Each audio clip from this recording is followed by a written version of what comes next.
Итак, коллеги, мы продолжаем нашу работу. И сейчас у нас мастер-классы, платформы и инструменты организации обучения с применением дистанционных образовательных технологий. И первое слово я предоставляю нашим партнерам. Это мобильное электронное образование.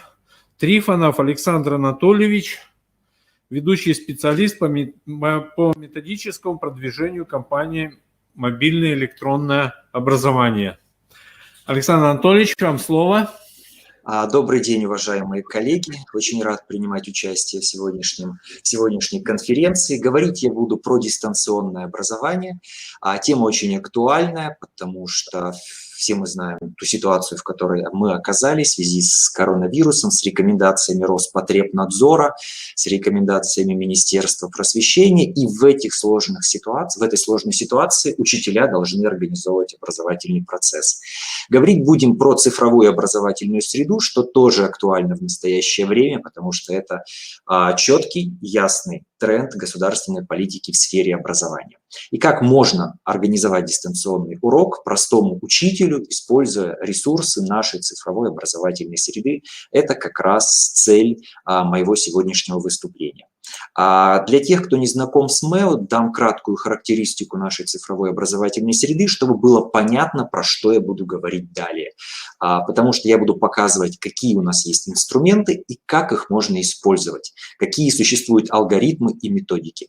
Итак, что такое мобильное электронное образование? Это экосистема инструментов, где есть все необходимое для того, чтобы организовать образовательный процесс. Есть цифровой образовательный контент от дошкольного образования до 11 класса, который соответствует в ГОС, очень широкий спектр предметов, практически все предметы школьной программы, кроме ОБЖ и физкультуры и технологии, есть в нашей цифровой образовательной среде.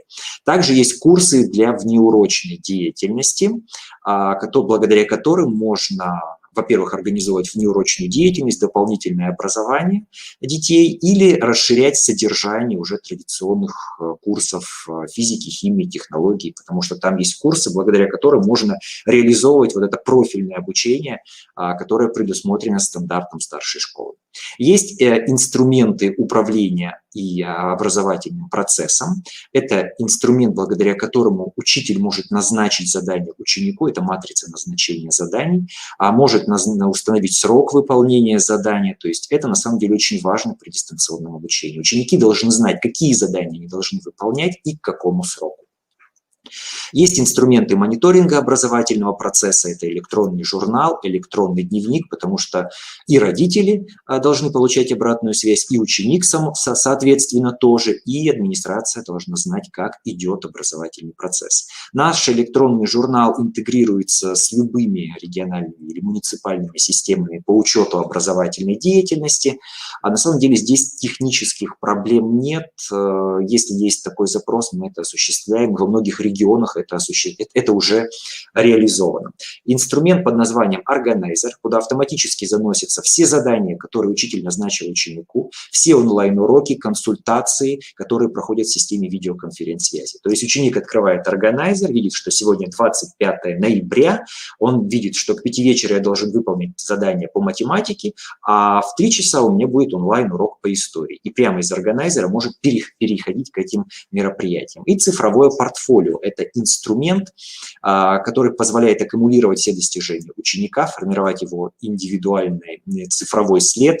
Можно загружать все достижения, которые есть у ребенка, и таким образом предъявлять их потом при поступлении в высшее учебное заведение. И есть инструменты коммуникации, это видеоконференция, само собой, инструменты обмена сообщениями, есть и мессенджер, который можно установить на любой современный гаджет. То есть все необходимое для того, чтобы организовать дистанционное обучение, есть в МЭО.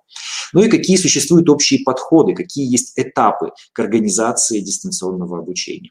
Можно выделить ряд этапов. Первое – это планирование. Второй этап – материалы и сроки. То есть мы спланировали процесс, определили темы, определяем, какие у нас будут сроки и что мы будем использовать для организации вот этого онлайн-урока. Делаем обязательно инструкцию для ученика. Это дистанционное обучение. Поэтому ученик должен знать, что он должен сделать и к какому сроку. Проводим сам непосредственно онлайн-урок и проводим оценивание. Ресурсы, которые нам нужны, это информационный, то есть содержание, цифровой контент, и технический, то есть инструменты, благодаря которым мы с этими инструментами будем работать. Как раз сейчас я расскажу про каждый этап достаточно кратко и дам краткую характеристику каждому этапу. Итак, первый этап – это планирование деятельности. То есть когда мы приступаем к планированию дистанционного обучения, к изучению какой-либо темы, мы должны определиться, сколько времени у нас займет изучение этой темы, какие учебные цели должны быть достигнуты, когда должны быть выполнены и проверены задания, в какой форме проводятся контрольные материалы. И для того, чтобы спланировать, мы должны воспользоваться следующими документами, которые есть у каждого учителя. Это календарно-тематическое планирование и рабочая программа. Мы берем эти документы, которые есть у педагога, и совмещаем их с аннотацией нашего курса, где дается тоже календарно-тематическое планирование, и ищем нужные темы, нужные разделы, потом их находим в интерактивном оглавлении. Сразу хочу сказать, что все наши курсы соответствуют стандарту, поэтому все темы присутствуют в наших цифровых онлайн-курсах. Вот, мы определились с темами, определились с теми разделами в цифровой образовательной среде, где мы будем искать. Дальше работаем с расписанием уроков. В качестве примера я взял географию в 6 классе. На изучение этого предмета отводится 2 часа в неделю. Один урок у нас стоит в четверг, а второй стоит в понедельник. Соответственно, чтобы начать изучать тему биосфера, которая была представлена на следующем слайде, до начала урока мы даем опережающее задание. То есть мы демонстрируем технику flipped class, перевернутый класс. Таким образом дети уже приходят к занятию в четверг подготовленными, и с ними можно осуществлять работу. Это первое, то есть мы определились со сроками, определились с темой, определились с материалами. И исходя из этого мы уже сможем составить план изучения темы. То есть мы знаем количество часов, определили дату, определили, что будет онлайн и что будет офлайн. То есть какие материалы есть, будем использовать для каждого мероприятия. Следующее. Планируем в органайзере. Я вам говорил, что все онлайн-уроки, все задания, которые назначает учитель, автоматически отображаются в этой цифровой образовательной среде. То есть ребенку достаточно просто узнать, когда у него будет онлайн-урок и какие задания назначил учитель. То есть вот это продемонстрировано на данном слайде. Очень полезно и очень нужно. Ну и оповещаем еще детей о том, что будет онлайн-урок и по какой теме. Я вам хочу показать немножко нетрадиционный способ организации дистанционных онлайн-уроков. Ну, традиционно используется синхронный формат, то есть как мы сейчас с вами взаимодействуем при помощи видеоконференции. А можно же проводить онлайн-уроки и при помощи чатов и форумов. Поэтому давайте рассмотрим такой необычный вариант. И он, кстати, применяется в школах. Вот многие учителя его реализуют. У меня есть конкретные кейсы, конкретные урочные разработки, которые были реализованы. То есть мы оповестили учеников о том, что будет онлайн-урок при помощи личных сообщений или при помощи mail-мессенджера, который можно установить на любой современный гаджет, смартфон, телефон, и в режиме реального времени ученик получит сообщение. Мы переходим ко второму этапу, это изучение материалов интернет-уроков. То есть мы должны подобрать материалы для того, чтобы дети работали. Безусловно, есть теоретический материал, который дети должны учить, и есть практические задания. Это все в нашей цифровой образовательной среде присутствует. Наши интернет-уроки содержат огромное количество материалов. Это и информационные мультимедийные объекты, интерактивные задания, есть и тесты, которые автоматически проверяются системой, и есть задания, которые проверяет учитель. Это очень важно. Все-таки наша цифровая образовательная среда нацелена на формирование человека, который будет успешен в 21 веке. Поэтому мы отказываемся от примитивных тестовых заданий. Они есть, но это просто базовый уровень. Мы должны формировать креативность, творческое мышление, если переводить на русский язык, и умение критически подходить к тому, что видит ребенок. Поэтому только благодаря таким заданиям с открытым ответом эти навыки можно формировать. Про это, собственно, и говорит тот же Андреас Шляйхер, один из идеологов ПИЗа. Главное – это те задания, задания, которые мы даем нашим ученикам. Наш контент избыточен, поэтому можно подобрать задания для каждого конкретного ребенка, учитывая его индивидуальные особенности. Есть основное поле, есть рубрики правого поля, которые, как правило, демонстрируют межпредметную интеграцию. Ну вот, например, для самостоятельного изучения учитель выбрал вот такой материал: получение базовых знаний, то есть это работа со словарем и работа с рубриками, которые находятся в центральном поле. Задания для закрепления материала – это тоже базовый уровень, эти задания для всех учеников. И блок для самостоятельного изучения номер 2 – это материалы для детей, которые интересуются географией, для которых этот предмет важен, и они будут более детально изучать этот материал. То есть это для самостоятельного изучения мы определили, а сейчас определяем, чем мы будем заниматься на онлайн-уроке. Мы будем сравнивать точки зрения о биосфере различных ученых. То есть этот материал тоже присутствует в МЭО, и мы это прописываем для учеников. Все задания сразу же назначаем в матрице назначения заданий, в специальном инструменте, который позволяет учителю вот эти задания формировать. Можно всем назначить одинаковые задания, а можно всем разные, исходя из того контингента, с которым работает ученик. Ну и вот сводная таблица, здесь представлены, какие задания даются на самостоятельное изучение, какие будут представлены на онлайн-уроке, что обязательно для всех, что по выбору. Мы должны спланировать нашу работу. Третий шаг – готовим инструкцию для ученика. Я уже рассказывал про то, что при дистанционном обучении важно, чтобы ученик четко знал, что он должен сделать, к какому сроку, когда будет онлайн-урок, какие будут задания. Поэтому составление вот подобной инструкции или карты занятия для ученика очень важно. Здесь обозначено, что для самостоятельного изучения, что будет на уроке, что нужно сделать и к какому сроку. Чем подробнее и понятнее будет эта инструкция, тем меньше проблем будет у вас при организации дистанционного обучения.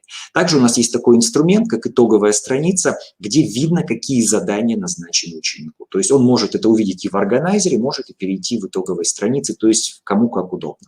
Следующий, 4-й шаг – это онлайн-урок. Я уже говорил, что мы планируем проведение онлайн-урока не при помощи видеоконференц-связи, а при помощи форума, где дети будут обмениваться сообщениями. То есть учитель назначает дату онлайн-урока в соответствии с расписанием, оповещает обучающихся и готовит для них инструкцию, что нужно сделать. То есть, видите, последняя фраза: будьте готовы опубликовать ваше мнение в форуме и обсудить мнение с одноклассниками. Ну и вот как, собственно, выглядит этот онлайн-урок в режиме форума. Учитель отправляет первое сообщение. Желательно вот эти фразы подготовить заранее, потому что, чтобы они были заготовлены, чтобы не тратить во время урока время на проведение, на формулирование этих мыслей.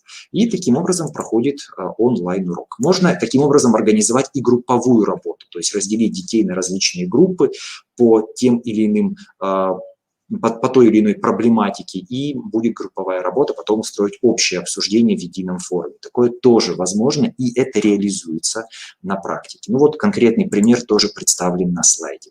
Ну и как часто нужно проводить онлайн-уроки, то есть тоже очень часто говорят. Есть, во-первых, СанПины, которые ограничивают время онлайн-уроков, есть санитарные нормы и правила. Нельзя, чтобы дети сидели целый день, 6-8 уроков за компьютером. Это может негативно сказаться на их здоровье. Поэтому какие-то части может целесообразно переводить в офлайн режим. Ну и последний, 5-й шаг – это оценивание. Безусловно, нужно давать обратную связь. При дистанционном обучении это очень важно.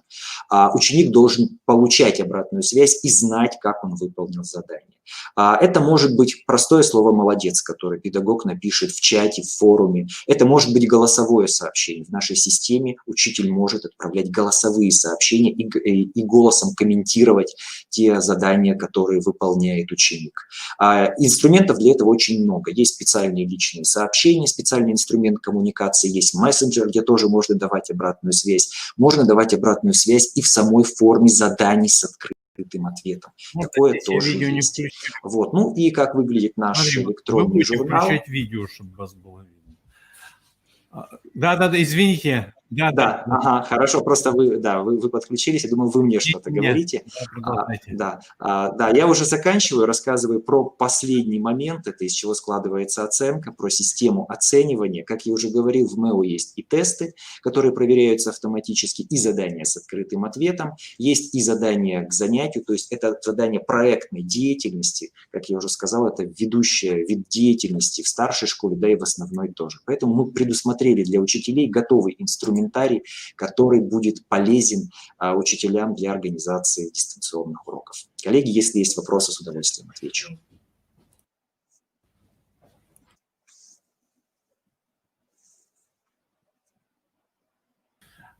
Коллеги, если есть вопросы, можно задать в чате их. Я думаю, что Александр Анатольевич еще останется с нами, присутствует, Да, и конечно. если вдруг вопросы возникнут, то ответит на ваши вопросы.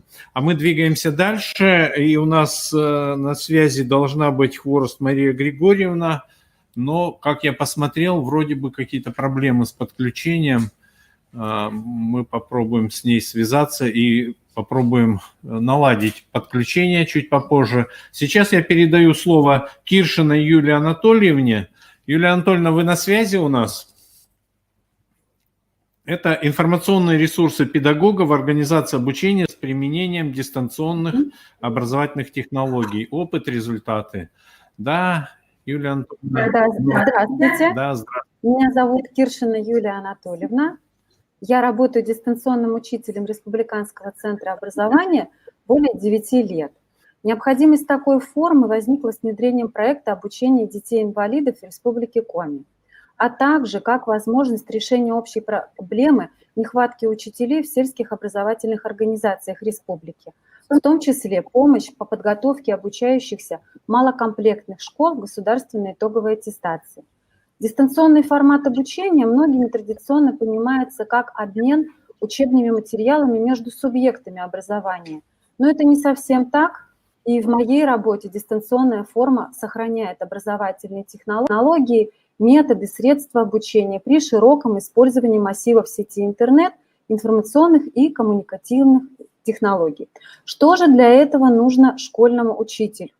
Как стать строителем новой образовательной тенденции в своей деятельности? Я хочу поделиться с вами некоторыми информационными ресурсами, которые я активно использую в своей практике, и подготовила для вас их видеопрезентацию. Приглашаю к просмотру.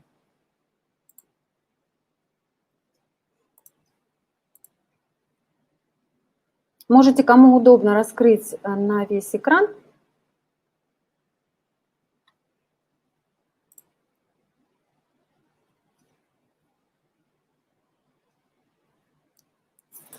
Для информационной составляющей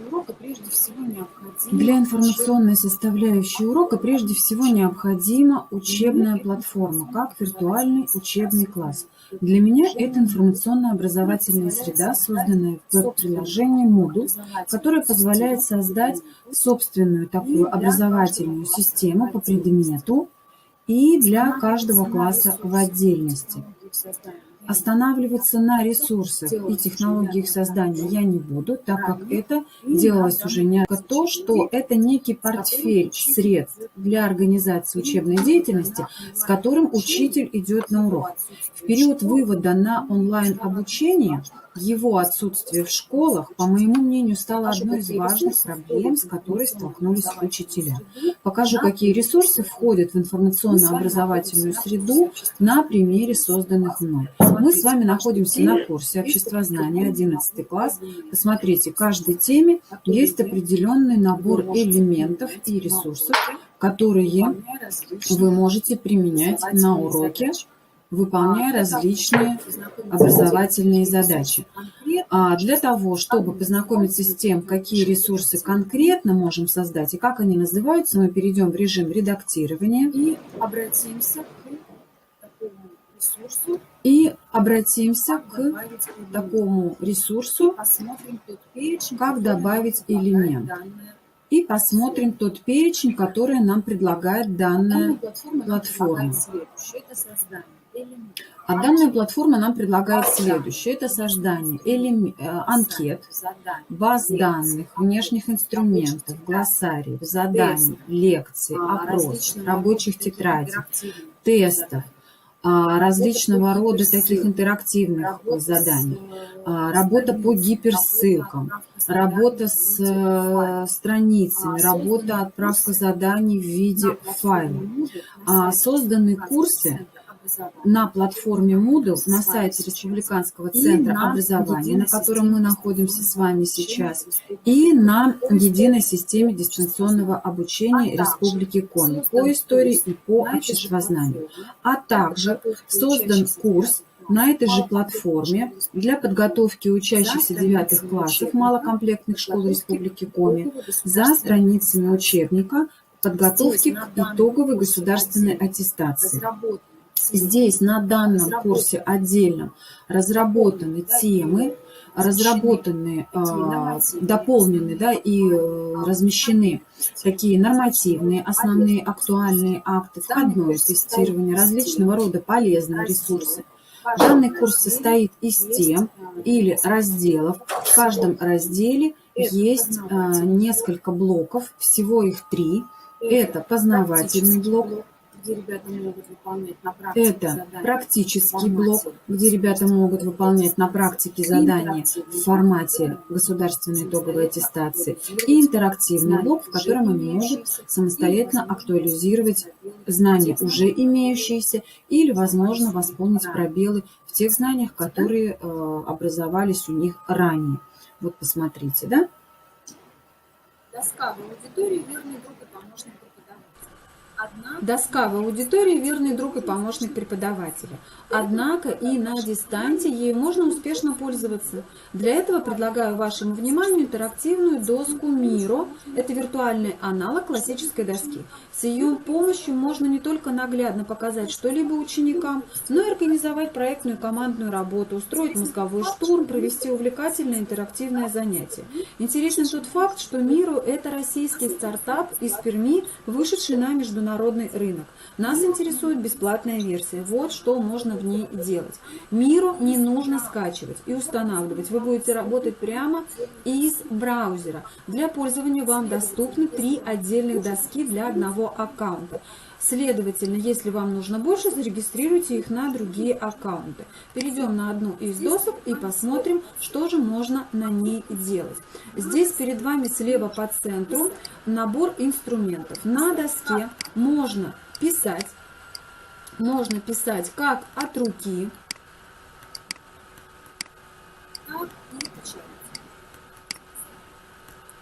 так и печатать текст.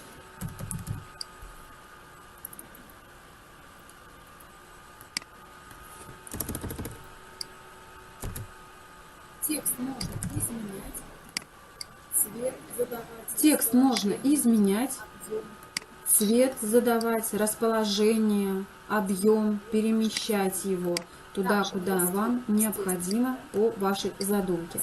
Также на доске, естественно, да, раз можно писать, то, следовательно, можно и рисовать. Также на доске можно создавать интеллект-карту по шаблону. Также на доске можно создавать интеллект-карту по шаблонам с нуля. На доске можно загружать иллюстрации, загружать контурные карты, если для вас это актуально. Естественно, раз можно рисовать и писать, здесь также можно отмечать необходимые для вас объекты, предусмотренные в вашей теме урока. На доске сразу скажу, что можно работать одновременно в команде на одной доске. Интересен тот факт, что доска такая бесконечная. Посмотрите, как удаляются объекты. Мы видим с вами те, которые были ранее мною созданы. Вот, доска практически бесконечна. Также на доске можно создавать различные схемы, стикеры, ну вот как в данном, например, примере, стикеры, на них имена князей, и есть задание: расставьте князей в верной последовательности, соотнесите события и даты с именами князей. Но события и даты я здесь пока не стала вписывать, вам для примера просто написала имена на стикерах, посмотрите, они могут передвигаться. Для этого, да, чтобы восстановить, например, верную последовательность, достаточно ребенку по очереди или группе какой-то выполнить, например, какое-то групповое задание, да, вот таким вот образом. Иллюстрации загружаются очень быстро. Давайте попробуем вместе это сделать. Для этого нам необходимо или прогрузить уже имеющийся на вашем компьютере какой-либо ресурс, какую-то схему, иллюстрацию, все что угодно, то, что вам необходимо. Или же можно это сделать сразу из браузера. Например, нам необходим князь Святослав. Выбираем подходящую иллюстрацию, я выберу просто первую. Выбираем подходящую иллюстрацию, я выберу просто первую. Копируем картинку, возвращаемся на доску и клавишами Ctrl-V. Если даже вы боитесь, что вы забудете, например, какими клавишами нужно сделать добавление иллюстрации, вот смотрите, что будет. Я, например, по привычке, да, сделаю вот так вот. Нажала правой просто клавишей и хочу вставить вот пасты.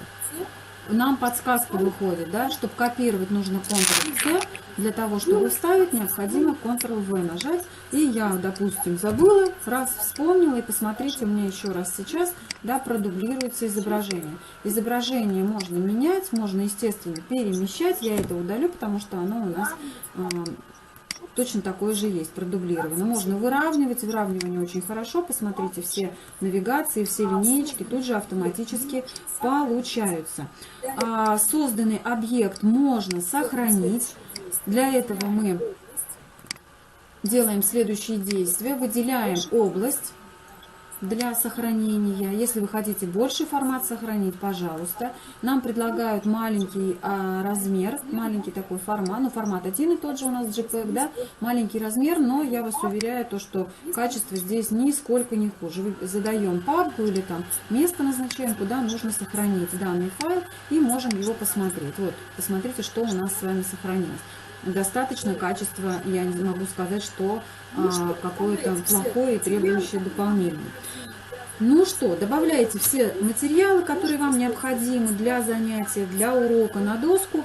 Можете использовать демонстрацию экрана, Skype, Zoom. Перемещайтесь с учениками по презентации, по страницам учебника, картинкам, картам, схемам.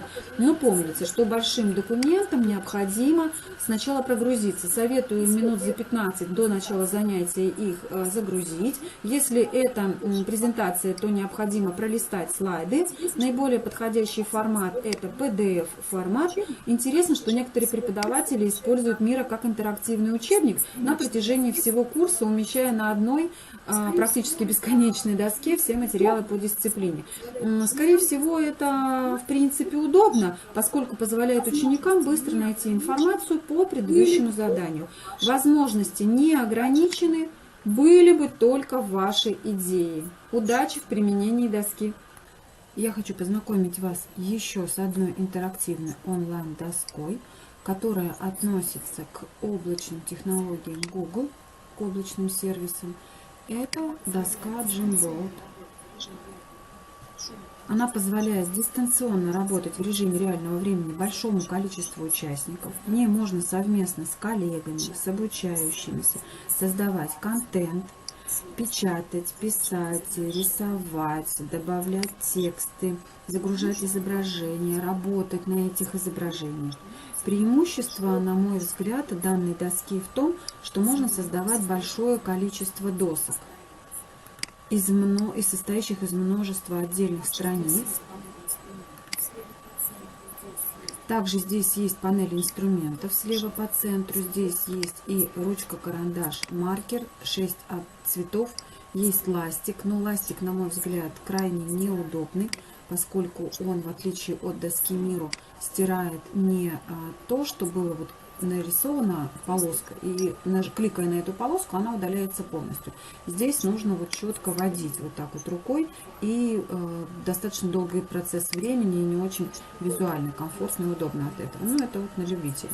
Значит, любое другое действие отменяется вот нажатием стрелки. Здесь есть стикеры, цветные стикеры, посмотрите, да, разные цвета выбираем, на них можно писать и создавать тем самым что-то подобное, как на доске мира, вот с предыдущей схемы, которую я вам транслировала. Здесь можно добавить изображение, очень легко, тоже можно через загрузки файлы из устройства выбрать. Можно тут же прямо в режиме онлайн найти поиск картинок каких-то, или картинок, или изображений, или схем там и так далее, которые загружены на вашем Google диске, или фото. Затем, когда вы их выберете, она станет кнопочка вот эта «Выбрать активной», и вы можете спокойно просто ее здесь уже получить и отредактировать по месту, по размеру и так далее. Здесь есть необходимые геометрические фигуры, которые необходимы, возможно, да, для рисования, для создания схем и так далее. Конечно же, текстовое поле, и есть еще вот такая изюминка, это лазерная указка, предположим, при помощи которой мы что-либо показываем и акцентируем на чем-то внимание, и затем она удаляется, то есть не нужно... Что-то подвисло вроде бы как. Ага.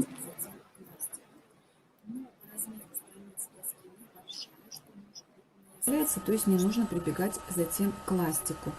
Но по размеру страницы доски небольшая, что может быть не совсем привычно и удобно и комфортно для визуализации наполнения. Еще один момент, но в принципе такой же, как и на любой другой доске, и вот на Мира в частности, это необходимое условие использования ее, это наличие аккаунта у вас и у ваших обучающихся. Если его нет, необходимо зарегистрироваться. После регистрации сервис становится доступным полностью со всеми панелями. Для того, чтобы пригласить участника, мы настраиваем доступ. Для настройки доступа здесь выбираем в разделе «Скопировать ссылку», выбираем, кто будет приглашенный читателем или редактором. Выбрав, ставим галочку напротив этой роли и затем копируем ссылку. Ссылка скопирована, не нужно там двумя щелчками, не нужно правой кнопкой мыши, просто левой одним нажатием. Все, ссылка готова, вы ее отправляете в удобном для вас режиме через любой способ, при помощи которого вы общаетесь с учениками или с учеником. Я даже размещаю данные ссылки в образовательную среду. При помощи, например, работы с классом, здесь есть такой нюанс, что на одной и той же доске можно работать, конечно, как по очереди, да, то есть давать задание, например, какому-то ученику и видеть, что он сейчас делает, и все остальные ребята тоже в классе за этим наблюдают. Или же можно завести, вот, например, доски для каждого ученика и проверить здесь потом выполненное им задание. Вот. Для того, чтобы быстро найти, а не переключать, вот пошагово, да, каждому из них можно нажать здесь вот фрейм или рамку и выбрать вот здесь вот все те фреймы, те рамочки, те рабочие листочки, которые в принципе есть.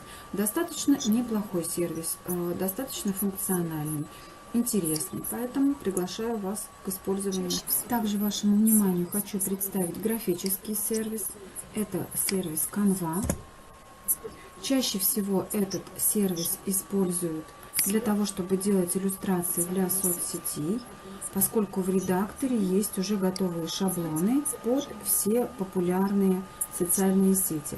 Поэтому искать подходящие размеры или обрезать изображение не нужно. Достаточно просто найти тот макет или тот шаблон, который вы можете создать на его основе. Создать дизайн, и можете просмотреть, прокрутить все, что вам подходит. Я использую достаточно часто данный графический сервис на уроках для создания таких продуктов, как инфографика или графический способ подачи информации. Если еще проще обозначить, то это поданная в виде картинок, стрелок, рисунков информация определенного характера. Создают в основном дети, детям очень нравится использовать, то есть как раз вот можно применять на периоде таком обобщения информации по какой-то теме или по определенному разделу. Также можно использовать данный графический сервис для создания презентаций. Здесь есть макеты очень интересных слайдов. Здесь есть, они разделены на рубрики, такие как образовательные, маркетинговые и так далее. Есть такая форма, как готовые бланки. И эти готовые бланки вы можете использовать для, например, создания дипломов, благодарственных писем, сертификатов. То, что, в принципе, наверное, очень актуально для образовательного процесса в качестве поощрения наших ребят. Шаблоны также могут быть для новостной рассылки. Можно открыть доступ для редактирования и работать в одном проекте вместе. Для этого нажимаю кнопочку «Поделиться», если мы создаем какой-то конкретный дизайн. И затем приглашаем на адрес электронной почты участника. Синхронизация, кстати, здесь происходит автоматически между сайтом и мобильным приложением. Поэтому вы можете начать работу на компьютере, закончить на телефоне или наоборот. И черновики дизайнов синхронизируются автоматически. Поэтому, если вы что-то меняете, то вам нет необходимости где-то искать кнопку «Сохранить». Это все сделается тоже автоматически. Поэтому дерзайте, создавайте свои интересные графические продукты, работы, используйте их в образовании. А сейчас мы с вами поговорим о видео. Это форма мультимедиа, которая передает информацию по двум одновременным сенсорным каналам, слуховой и визуальный. Сегодня видеозапись урока или любого образовательного продукта, так же, как и многие интерактивные ресурсы, необходимо в обучении. Есть множество программ для реализации этой цели, которые вы можете загрузить на свой компьютер, но бывает, что не всегда это возможно по разным причинам. Можно пойти другим путем, и можно воспользоваться онлайн-видеоредакторами, которых, к сожалению, немного, а мне удалось найти такой видеоредактор Clipchamp, и спешу поделиться с вами своей находкой. Вы можете здесь зарегистрировать, опять же, бесплатную учетную запись и сразу начать. В этом онлайн-видеоредакторе можно отснять видео экрана со звуком, а также из готовых видеороликов или фото создать нужный, добавляя на временную шкалу. Мы кликаем «Создать видео». Если у вас будет английский вариант, вы можете включить переводчик. Если переводчика нет, то в принципе тоже все интуитивно, точно так же можете использовать. Выбираем тот формат, который подходит, но я выбираю вот широкоэкранный формат. Здесь есть три варианта: запись веб-камеры, запись экрана и озвучивание или наложение голоса. Мы делаем в данном случае, нам необходима запись экрана со звуком. Кликаем «Экран записи». Здесь выходит такое поле, которое приглашает нас начать запись. Кликая, мы видим в открывшемся окне тот формат или тот вариант, который необходимо предоставить доступ к нашему экрану. Можно выбрать какое-то окно программы, можно выбрать весь экран. Например, в нашем случае нужен весь экран. Мы нажимаем, он становится активным, выделяется такой голубенькой рамочкой. Кликаем «Поделиться», запись пошла. Посмотрите, секундочки пошли. Затем, когда нам больше запись не нужна, дальнейшая, мы ее останавливаем. Видим изображение, добавить в проект. Добавляем в проект. Создаем ту папку, куда нам необходимо сохранить. Можем сразу же задать какое-то название определенное. Сохранить. Здесь, посмотрите, у нас появляется. Нам нужно добавить в расписание или добавить на временную шкалу данный наш ресурс. Можно его здесь просмотреть.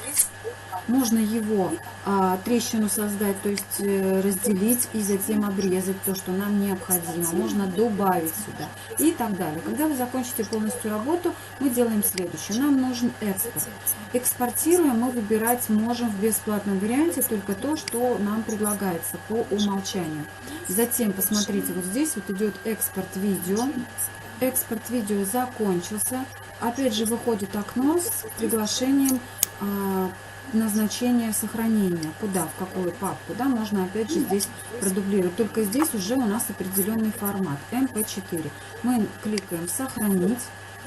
И можем здесь вот открыть, показать в папке, посмотреть. Вот оно здесь, видите, будет проигрываться. Все.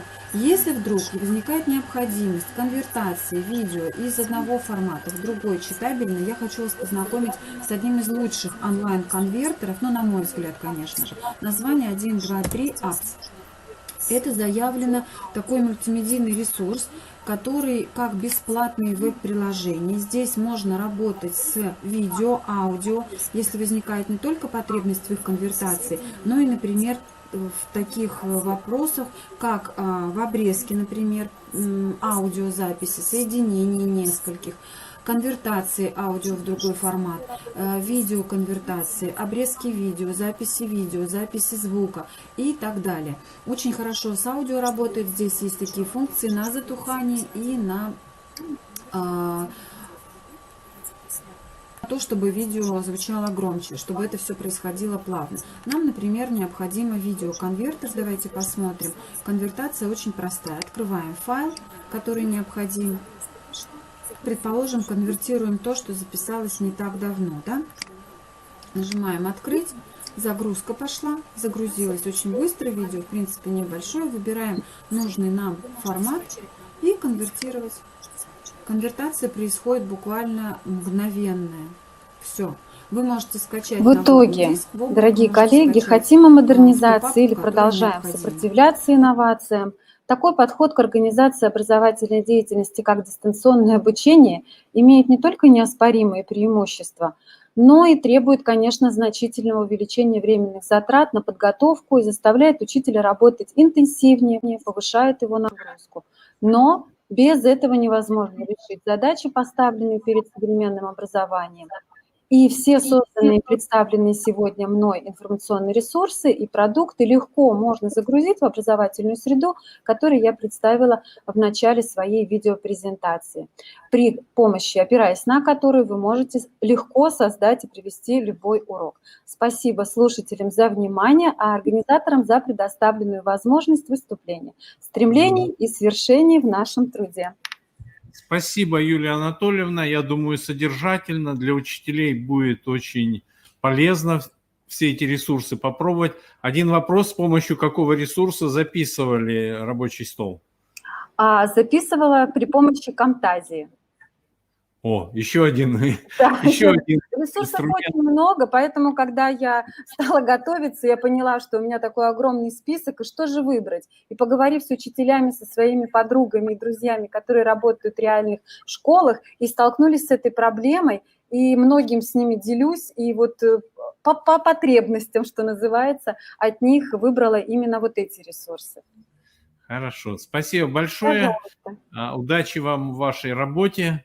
Спасибо. И надеюсь, что мы еще встретимся. Конечно, приглашайте, мы рады принять участие. Более подробно, может быть, ознакомили педагогов. Действительно, провести полноценный мастер-класс, где берем один ресурс и в нем все делаем, пробуем и щупаем, как оно это все выглядит. Спасибо большое. Коллеги, следующее выступление будет Толкачевой Алены Валерьевны, педагог-психолог Республиканского центра образования. Пока она готовится, я хотел бы представить наших тоже партнеров. Это цифровые технологии. Юлия Терентьева, их будет следующее, у них будет выступление, 2 выступления. Ну, а пока ждем Алену. Так, Алена Валерьевна, мы вас ждем. Добрый вечер, уважаемые коллеги. Так, Алена Валерьевна. Я рада всех вас приветствовать. Мы тоже рады вас приветствовать. Вам слово. Да, спасибо.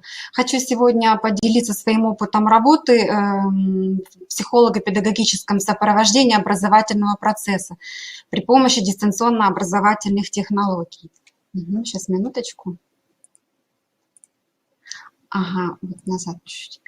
Что такое психолого-педагогическое сопровождение? Конечно же, это целостная, системно организованная деятельность, в процессе которой создаются специальные психологические и педагогические условия для того, чтобы наш учащийся ребенок успешно обучился и развивался в каждой образовательной среде. Нашу целевую группу составляют дети-инвалиды всей нашей республики Коми. Они обучаются на дому по общеобразовательным программам и не имеют противопоказаний по работе с компьютером. Основными направлениями деятельности меня, как педагога-психолога, являются диагностическая деятельность, коррекционно-развивающая, консультативная деятельность и просветительская деятельность. Сегодня в своем сообщении хочу сакцентировать свое внимание на диагностической и коррекционно-развивающей деятельности. Почему? Потому что, по моим ощущениям, она более ярче отражает и разнообразнее применение наших дистанционно-образовательных технологий. Вся реализация данных направлений, она осуществляется у нас через программу Skype в режиме онлайн, где каждый участник может зайти под своим логином, паролем и созваниваться с педагогом-психологом, и он уже непосредственно проводит работу. Стартовым направлением нашего психолого-педагогического сопровождения является, конечно же, диагностическая работа. Она предусматривает что? Изучение индивидуальных склонностей на протяжении всего периода того обучения, когда поступают дети и выбывают из нашего центра, а также позволяет выявить причины и механизмы нарушений в обучении и развитии и условий, и как протекает социальная адаптация наших детей. Не забываем, конечно же, и про педагогов и родителей. Все психолого-педагогические диагностики, процедуры проводятся в индивидуальном формате, поскольку мы один на один, тет-а-тет, работаем с нашими обучающимися. Вся диагностическая деятельность, она требует, конечно же, очень тщательной подготовки, подбора тщательного методического инструментария, да, с использованием различных онлайн-сервисов. Онлайн-сервисы, конечно, дистанционные, они намного облегчают нашу работу, они экономят время подготовки, время работы педагога и психолога. Наши учащиеся в любой момент, дня и ночи, так скажем, да, могут пройти по необходимой ссылке, выполнить необходимую тестовую работу, анкетирование, поучаствовать в мониторинговой деятельности. Ответы автоматически приходят на адрес педагога, да, и мы можем уже на местах проследить, сколько участников проучаствовало, какой общий балл они получили. Какими же сервисами мы пользуемся? Это сервис Google Form, где можно применять готовые шаблоны, да, где можем применять, вернее, создавать свои шаблоны тестовых работ. Это вот представлены на экране анкеты для учащихся, опросники для педагогов и родителей. Кроме того, хочется сакцентировать внимание на том, что мы применяем еще, создаем тесты при помощи конструктора онлайн-тест-пад. Вот именно в этом конструкторе, вот этот конструктор, он позволяет легко и быстро создать тест любой сложности нас, как для психологов, на различные темы. Здесь, кстати говоря, есть еще и готовые тесты психологические, интеллектуальные, личностные, выбор разнообразен. Можно выбрать то, что необходимо для специалиста и для ученика. Одним из популярных тестов, которые мы используем, я думаю, используют все психологи, тест Люшера. Он выполняется буквально 2-5 минут и выдает вот такой вот конкретный развернутый результат, где психолог может здесь и сейчас оценить эмоциональное состояние каждого ученика и уже подумать, как выстроить с ним дальнейшую работу. Конечно же, можно создавать на этом конструкторе свои те диагностики, которые нам необходимы. Пересылается учащемуся, будь родителю либо педагогу, ссылка, где он проходит, отвечает на вопросы, и тут же можно сделать так, чтобы выдавалась какая-то обратная связь, где можно проследить, какое количество баллов набрал ученик и что обозначает данный результат. Вся диагностическая деятельность находит отражение во всех остальных направлениях работы педагога и психолога. И, конечно же, она отражается в коррекционно-развивающей деятельности. Можно сказать, что все коррекционно-развивающие занятия у нас размещены на образовательной среде Республиканского центра образования. И они исходят из тех программ, которые мы создаем. Это занятия могут быть направлены на адаптацию учащихся, это занятия на развитие когнитивной сферы, это занятия по подготовке к экзаменам, профориентационная работа. В общем, все здесь размещена, она разнообразна, исходит из индивидуальных запросов ученика. Содержимое и наполняемость каждого занятия, она очень вариативна и разнообразна. В занятия могут выходить практические упражнения, как, например, работа в рабочей тетради, где учащийся отвечает письменно на вопросы, пишет психологические сочинения, психологические письма, также прочтение психологических сказок с последующим их анализом.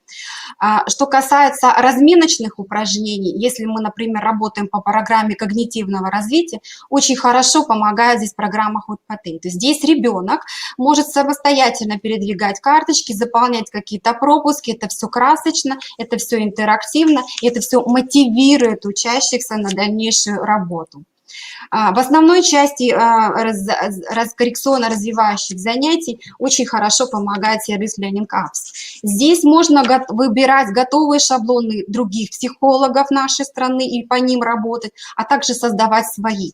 Это могут быть шаблоны на развитие, на классификацию, это шаблоны по развитию памяти, внимания, мышления, да все что угодно, в принципе, можно здесь создать, исходя из того, что требуется в развитии или коррекции учащихся. Вот здесь представлены также те сайты, где можно закачать определенные тренажеры, опять же, на развитие когнитивной сферы, самостоятельно даже кое-какие придумать для себя. Это все интерактивно, это все с музыкальным сопровождением. Дети нынешние современные это очень даже любят и, я бы сказала, обожают. В помощи психолога, вот как уже только что Юлия Анатольевна говорила, мы применяем, да и как и любые учителя, интерактивные доски, где нужно вот здесь вот непосредственно наглядно провести какие-то рисуночные тесты, проективные методики, поработать с учениками начальных классов по клеточкам, по развитию определенной сферы. Это все можно в доступе, психолог может самостоятельно проследить за поведением учащихся, с чего он начал, с какой стороны он начал, какую линию провел в первую очередь. Это тоже приходит на помощь. И вот другая доска тоже, Whiteboard, она точно такая же. Единственное различие, что она чуть-чуть по времени, вернее, она не ограничена по времени, чем предыдущая. Предыдущая всего лишь 20 минут, можно будет только реализовать то, что мы хотим. Ну и хочется в конце сказать, что мы как психологи проводим, скажем так, занятия, вернее, на своих занятиях используем такие упражнения с элементами арт-терапии, где нужно учащемуся порисовать, выразить свои эмоции, выразить свое тревожное состояние, а нам, как психологам, выстроить работу по данной коррекции, по коррекции какого-то отклоняющегося поведения. Вот здесь очень хорошо помогает программа ArtRage. Чем она хороша? Здесь можно спокойно на панели инструментов выбрать акварель, пастель, карандаши, фломастеры, в принципе, что можно сделать на его при работе на обычном рабочем столе. И это все настолько как бы получается достоверно, как на самом деле настоящий рисунок. Выбирая тот сервис онлайн, из того, что я перечислила, это лишь часть того, что мы используем. Конечно же, мы исходим из индивидуальных особенностей ребенка.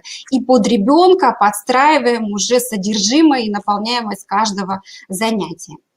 Конечно, хочется подытожить свое выступление и сказать, что дистанционно-образовательные технологии, они, конечно же, помогают нам оказать вот такую психолого-педагогическую помощь, выстроить сопровождение каждому ребенку, каждому участнику образовательного процесса, ну и позволяют расширить рамки привычного всеми нами сопровождения и сделать встречу с участниками такой интересной, увлекательной и интерактивной. Спасибо за внимание.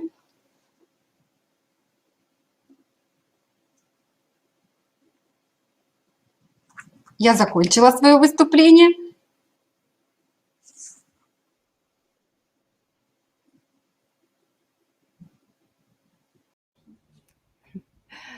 Коллеги, добрый день. Так, а можно нашу презентацию? Да, наша презентация. Сначала... Да, спасибо большое, мы продолжим. Вы включаете. Нет.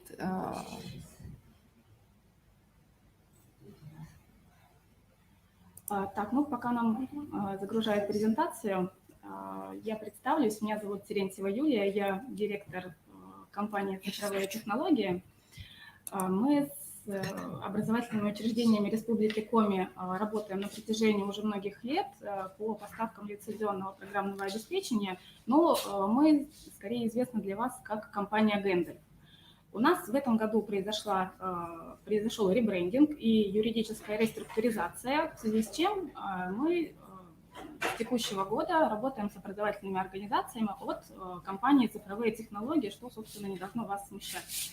Это также мы, также наши специалисты готовы всегда вам помочь.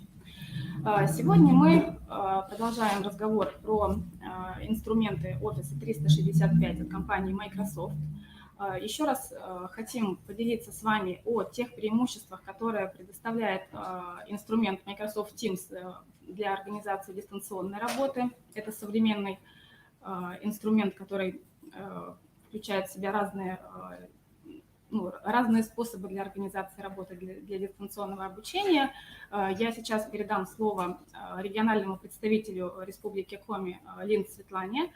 Она вам еще раз об этом подробно расскажет. Вопросы свои вы можете задавать в чате. А после ее выступления я расскажу, как школа может самостоятельно подключить систему Office 365 абсолютно бесплатно для своей образовательной организации.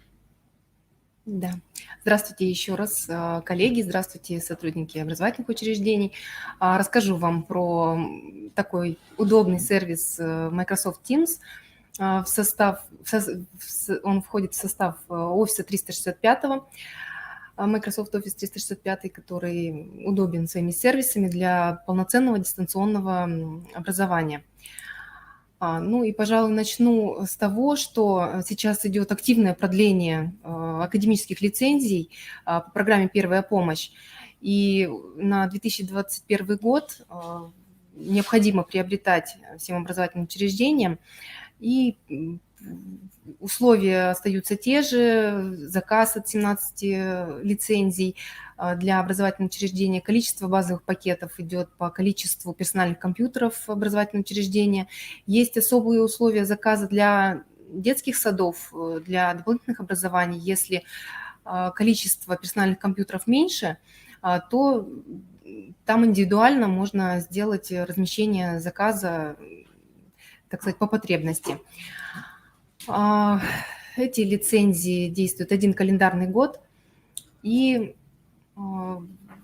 по цене, так сказать, можете делать запросы, мы будем с вами сотрудничать и далее уже в индивидуальном порядке посмотрим ваши запросы, так сказать. Базовые пакеты и академические лицензии также необходимы для того, чтобы реализовать полноценный процесс дистанционного образования, обеспечение совместной работы преподавателей учебных заведений. Это создание платформы для организации цифровой образовательной среды, в том числе период изоляции или удаленной работы, подготовка ученических работ любой сложности в условиях удаленной работы, проведение контрольных аттестационных работ, проведение экзаменов с учетом требований контроля, создание площадок для организации летней занятости детей, организация удаленного доступа к приложениям и поддержка инфраструктуры образовательных учреждений.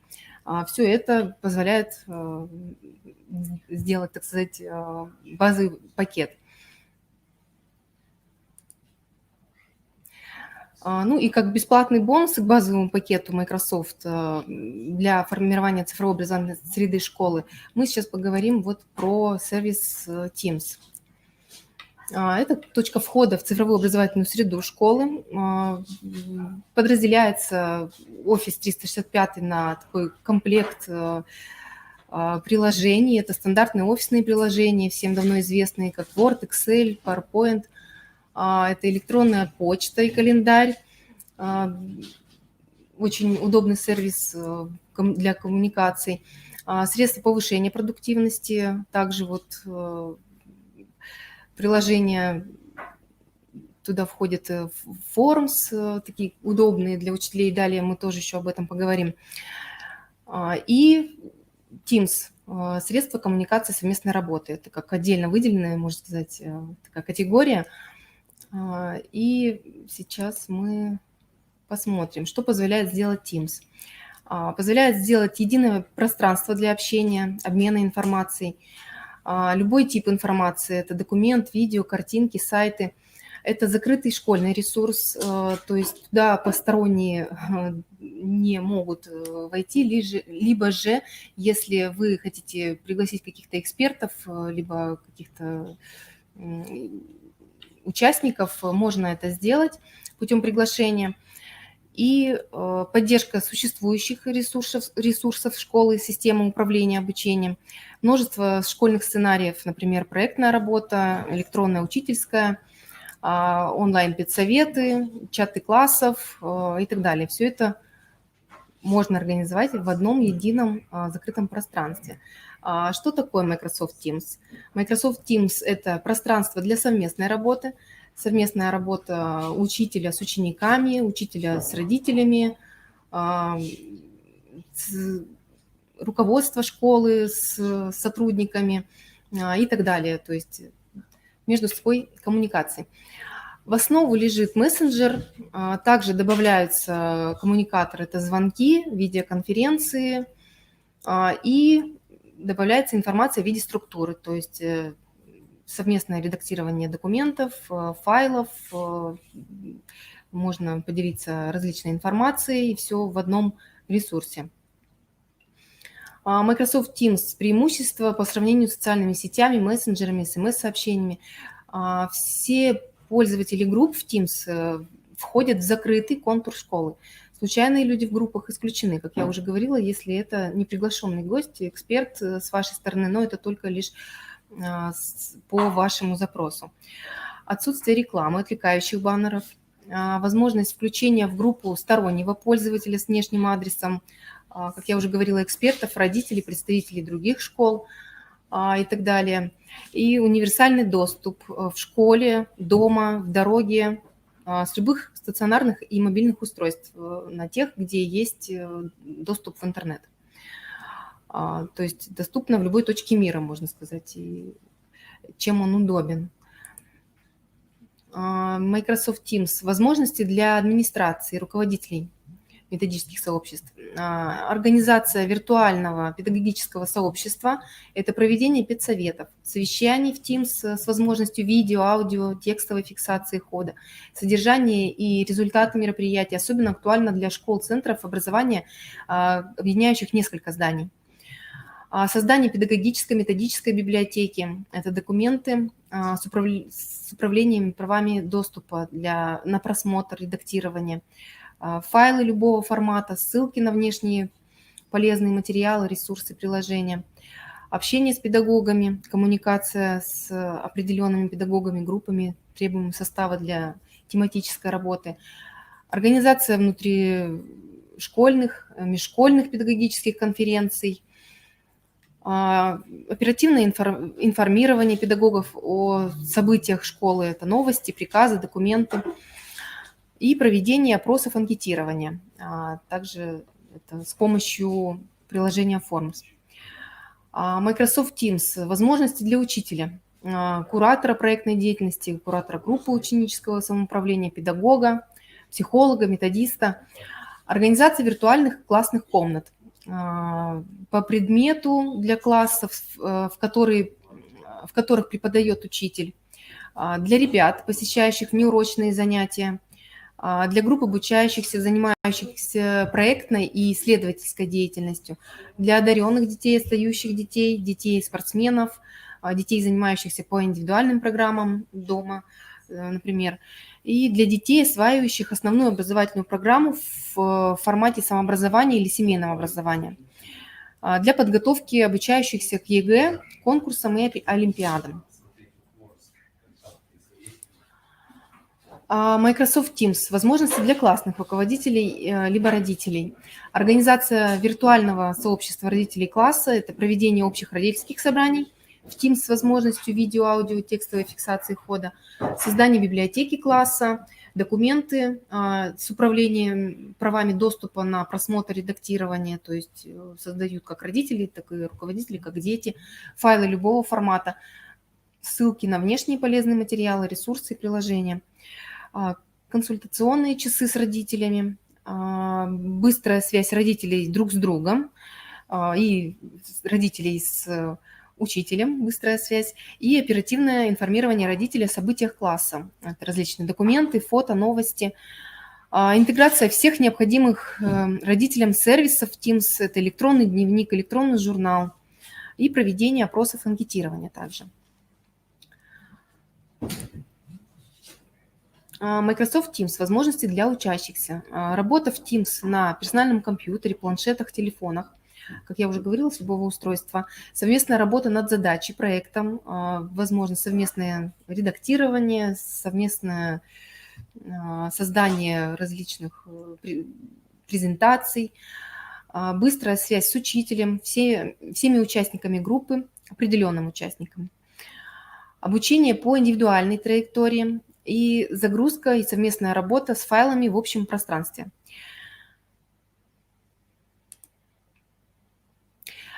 Здесь на этом слайде можно наглядно посмотреть интерфейс Teams. Здесь идет, вот, можно, да, как на компьютере, да, как и на мобильном устройстве. Создание вот класса, можно создать учительскую, либо вот создать класс там информатики. И у каждого есть доступ к этим классам, и там идет совместная работа над какими-либо проектами. Далее на слайде можно посмотреть, где происходит эта работа, да, вот где можно загружать файлы. Существует... Да, здесь, собственно, представлена сама структура Teams. Да, вы можете обратить внимание вкладочки беседы, файлы, записные книжки, задачи, расписание, все это в такой единой системе. И плюс дополнительные сервисы, то, о чем Светлана говорила раньше, вот, как пример Я-класс, добавлен сюда же в систему, и у вас нет необходимости выходить куда-то на сторонний сайт. Все в едином пространстве. Также обмен какими-то сайтами, если это необходимо, создание беседы, как мы уже говорили, это мессенджеры. Все в едином закрытом пространстве. Ну и вот также выглядит интерфейсы, можно посмотреть, где хранятся. Некая библиотека, да, которую может создать школа для документов. Внутри системы Microsoft Teams. Да, интерфейс очень удобный, ничего лишнего, нету никаких лишних кнопок, все довольно просто, как для учителей, так и для родителей и школьников тем более. На данном слайде можно посмотреть, это организация видеоконференций, также можно создать запись данного события. Ну да, очень удобно записать урок, например, и переслать его не в режиме онлайн, да, а кому-то, у кого нет возможности было подключиться и просмотреть этот урок. Да, сделать урок также. Как я уже говорила, это можно проводить голосование, опросы, анкетирование посредством Forms. Это также входит приложение в Office 365. Все это вместе между собой интегрируется, и все находится, как я уже говорила, в одном месте. Далее, как получить Microsoft Teams? Он доступен при заказе базового пакета Microsoft, с чего уже я начинала данную свою презентацию. При заказе сообщить, что вам требуется доступ к Office 365, сделать запрос на данную почту электронную, созданную специально для образовательных учреждений Республики Коми. Более ничего не надо. То есть это входит в состав базового пакета, как бесплатный, можно сказать, бонус для образовательных учреждений. Наши контакты также можно зафиксировать, телефоны, электронные почты. И также все лицензии, полученные от компании «Цифровые технологии», доступны на нашем сайте. Помимо лицензий, там есть очень много полезной информации, методической информации, да, в том числе и по работе с Teams. Да, по работе с Teams, по проведению уроков в Teams, по использованию Teams, по безграничным возможностям этого приложения. И по другим продуктам тоже да. готовим методические материалы. Да. Спасибо за внимание. Моя презентация закончена. И передаю слово Юлии Терентьевой. Она расскажет, как именно непосредственно развернуть этот офис 365 на вашем образовательном учреждении и что нужно для этого сделать. Так, сейчас. Все, наверное, да? У меня, да. Нет, ты верни, там была Нет, уже моя презентация. Так, сейчас, подожди. Вот. Так, коллеги. Все, тогда Светлана сейчас вам сказала о том, что Office 365 можно получить, приобретая базовый пакет по образовательной организации. Но я расскажу, на самом деле, еще один способ. Если ваша образовательная организация не приобретает пакет «Первая помощь», базовый пакет Microsoft, вы тоже имеете право получить доступ, получить лицензию Office 365, но есть некоторые нюансы, о которых я хочу рассказать. Я, в общем-то, уже довольно давно работаю с системой Office 365, самостоятельно разворачивала разным образовательным организациям данную систему, знаю некоторые нюансы, поэтому с вами поделюсь. Так, ну, во-первых, чтобы получить лицензию Office 365, есть несколько способов. Это самостоятельная регистрация через веб-сайт, абсолютно свободный.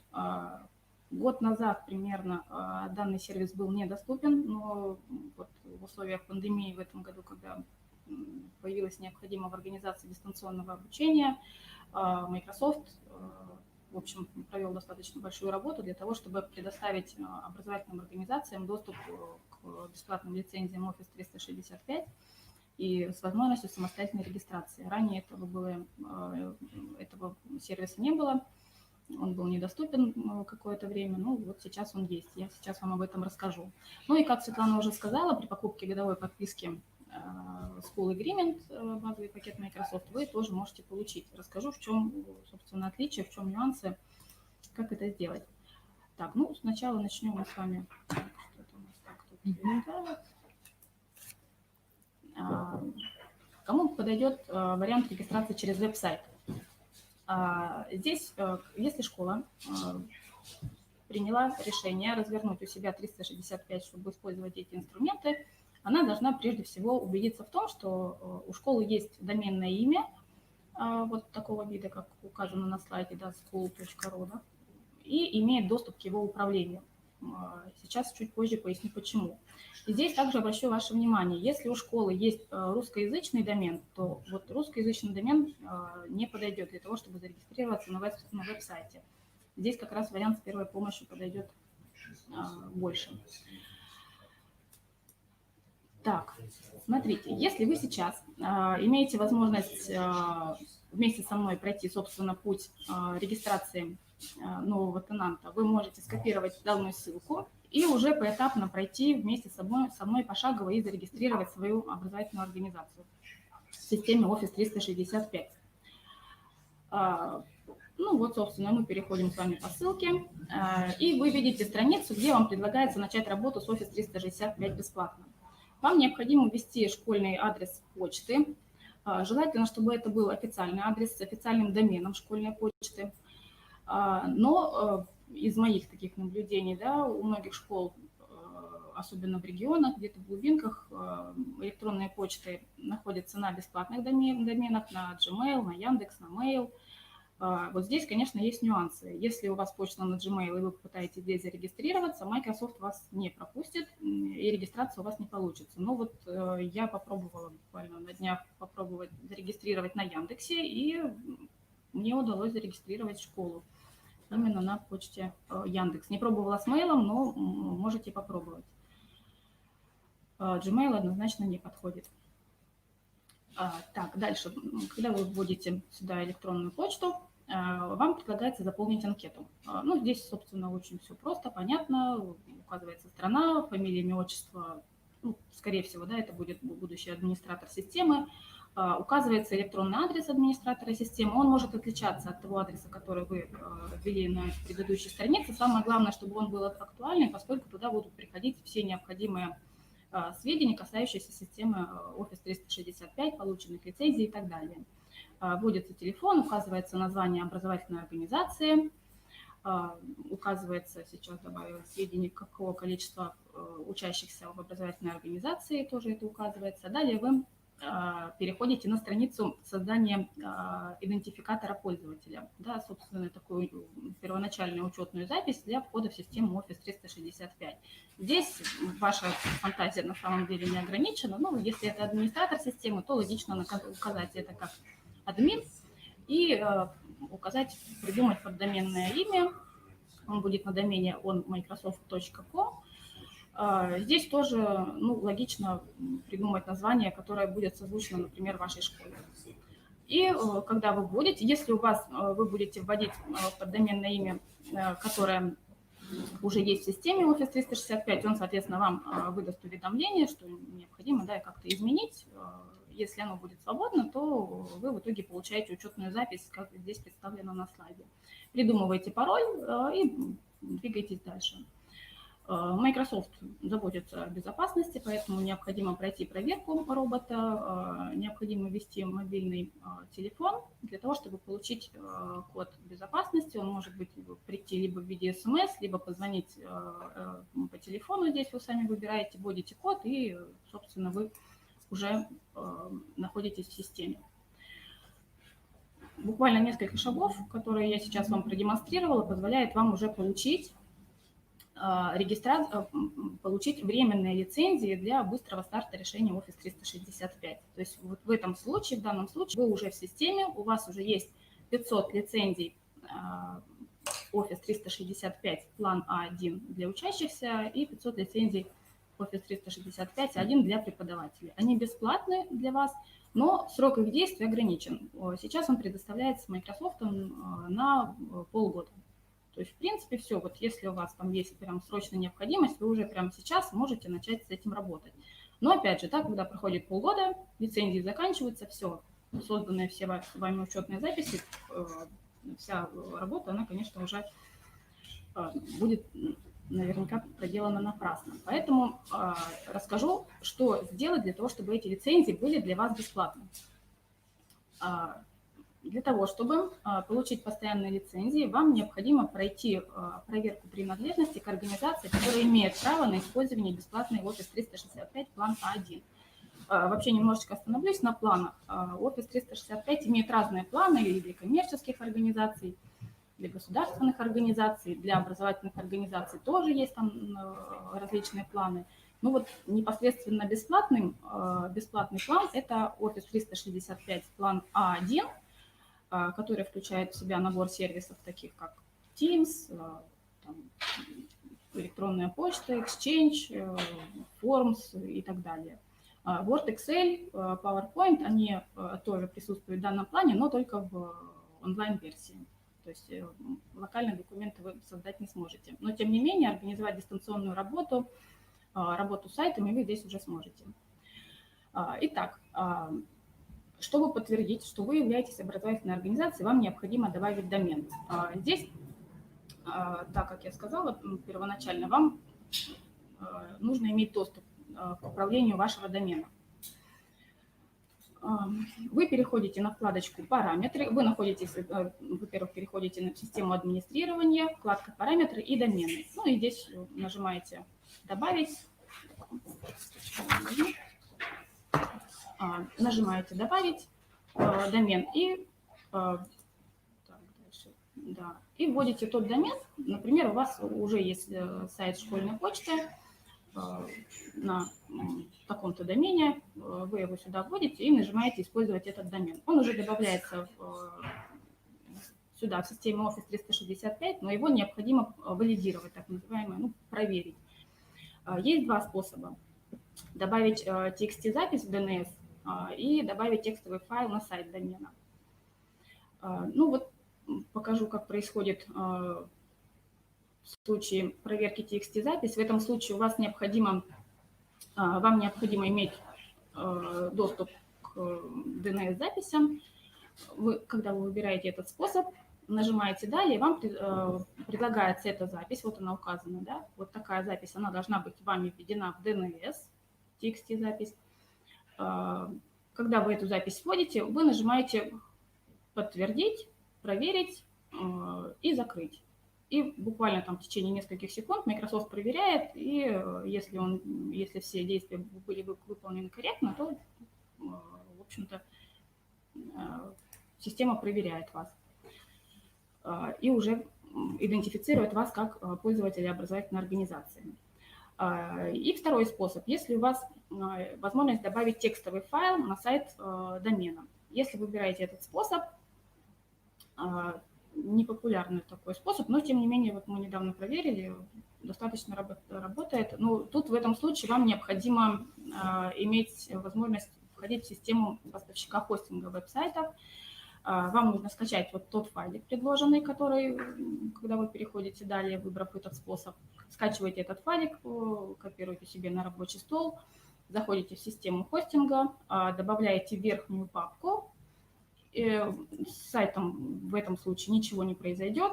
В течение пару часов можно этот файл совершенно удалить. Главное, чтобы в этот момент Microsoft проверил и идентифицировал вас с той образовательной организацией, которой вы принадлежите.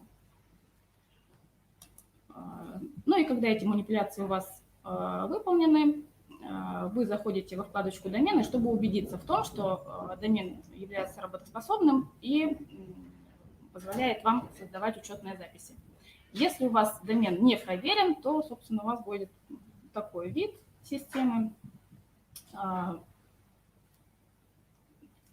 Если вы систему не проверяете, то по умолчанию у вас остается первоначально созданный домен.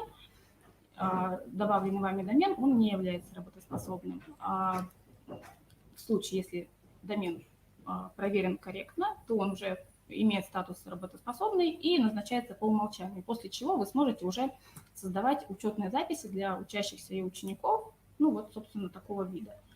Я здесь не останавливаюсь подробно на том, как создавать пользователей. Позже я вам покажу ссылочку на инструкцию, как это сделать. Это на самом деле очень просто и легко. Ну, выглядит это так, да, как создание пользователя. Все. И у вас для всех пользователей вы создаете корректные учетные записи.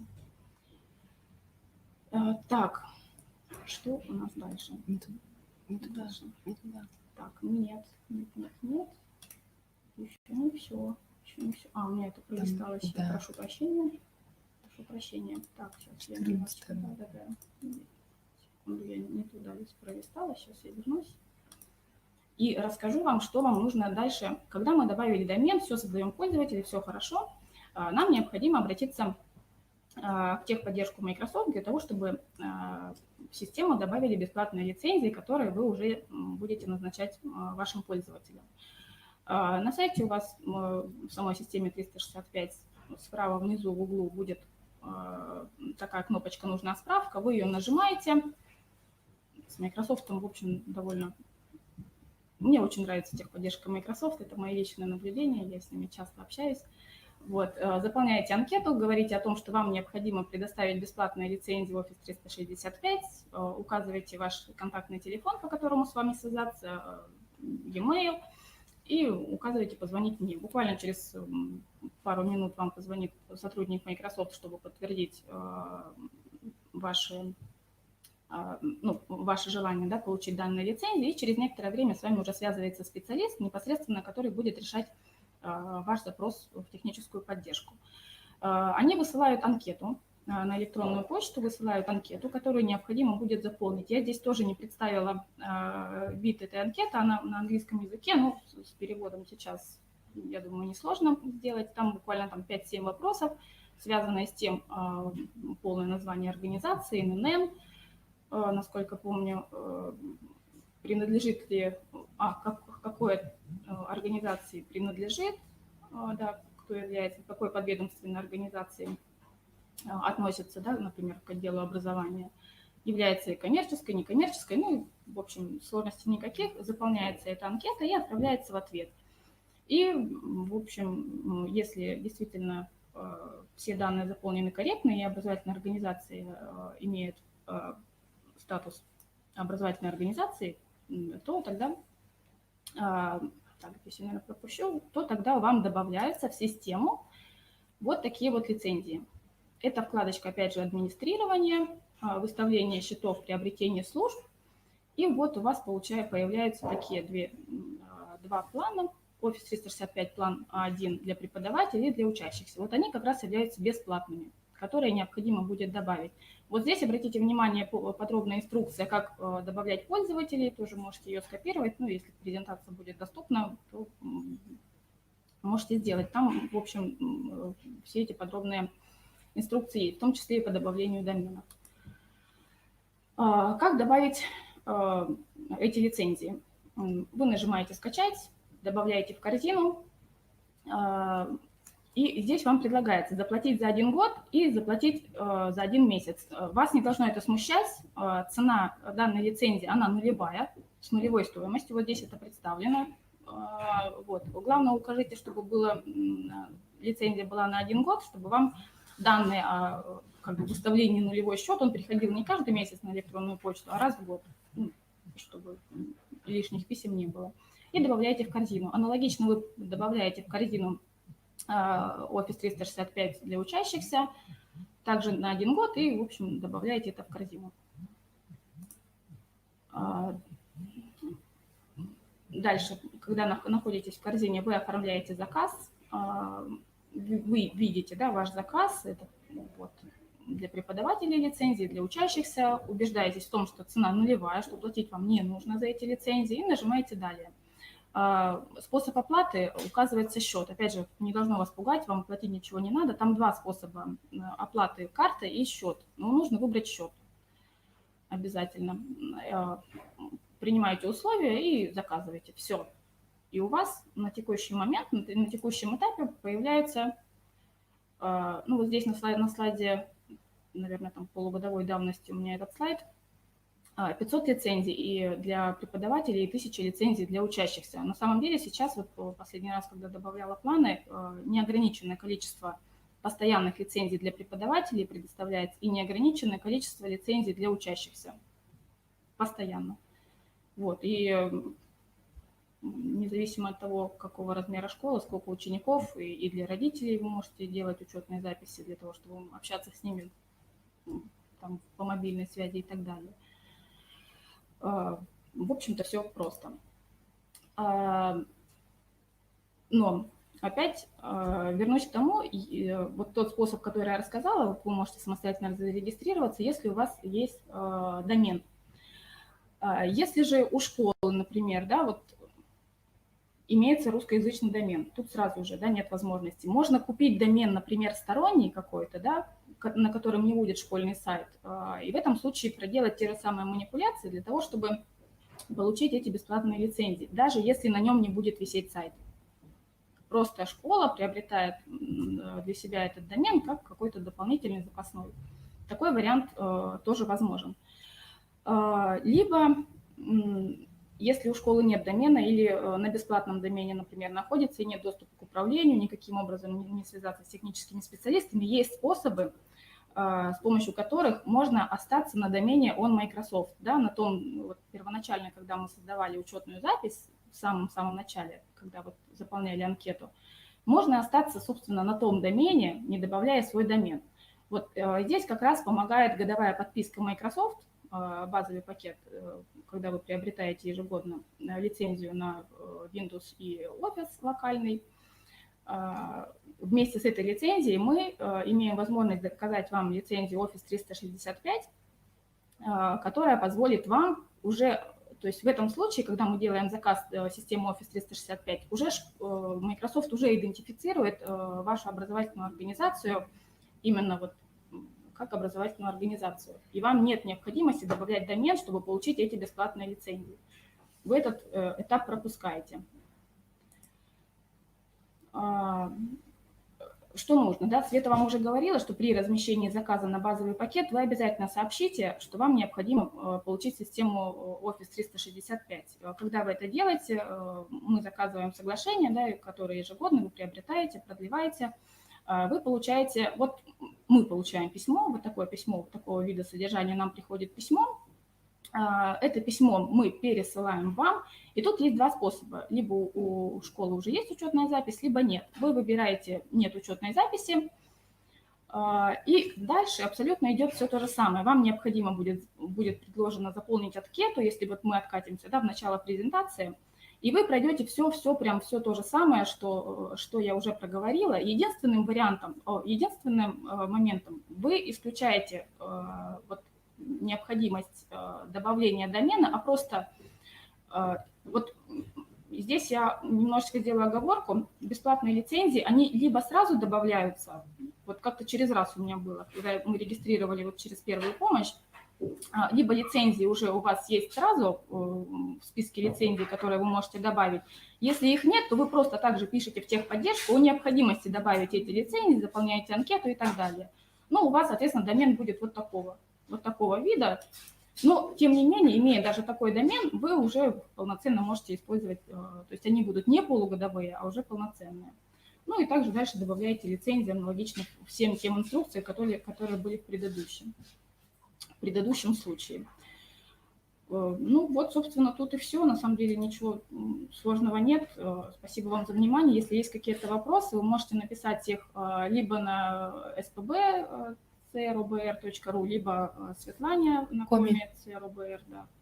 Светлана поможет. Мы, в общем, готовы ответить на ваши вопросы, помочь вам это сделать. Коллеги, мы продолжаем нашу стратегическую сессию и нашу площадку, работу нашей площадки в мастер-классах. И сейчас еще один мастер-класс – это платформа Moodle «Инструменты для дистанционного образования». Некрасов Александр Сергеевич, учитель информатики технологического лицея города Сыктывкара, и я ему предоставляю слово. Пожалуйста. Всем добрый день.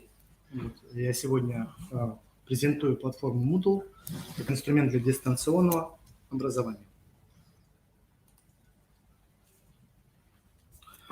Что такое Moodle? Moodle – это кроссплатформенная система управления курсами. Это свободное веб-приложение, то есть можно скачать бесплатно и установить на собственном домене. Это не только создание курса с нуля, но и возможность обмениваться курсами с коллегами. По возможности платформы это создание курсов с любым контентом. Можно разместить текстовый, графический, видеоматериал, вставить веб-контент с другого ресурса, веб-апплет приложения, либо добавить файл. Это управление пользователями. На сайте присутствует система авторизации, есть самостоятельная регистрация, есть ручная регистрация администратором системы.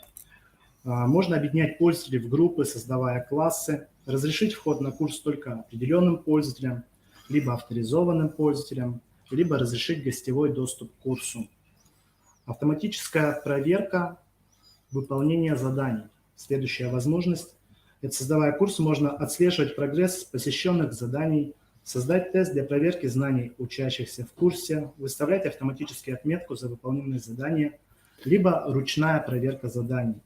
Учащийся сам всегда может отследить свой прогресс по выполненным заданиям. Ну и система отчетности по выполнению заданий по системе, в принципе. Также учитель на сайте может вести свою веб-страничку с размещением открытых уроков, созданием публикаций авторских разработок. Чтобы установить систему, нужно скачать архив с этой системой. Ссылка предоставлена вам. Вот. Так как написан Moodle на PHP, то устанавливать платформу может только на виртуальный или выделенный сервер. Например, у нас на сайте был создан домен, поддомен 3-го уровня, и на нем размещена эта платформа. Бесплатность системы требует наличия администратора системы не только для первоначальной установки, но и для дальнейшей поддержки ресурса. Но дружелюбный интерфейс позволяет заниматься администрированием даже мне, как учителю информатики, без специального обучения. Когда возникает какой-то вопрос по работе с системой, можно обратиться в комьюнити Moodle. Внешний вид программы имеет множество тем оформления, поддерживает также мобильные платформы.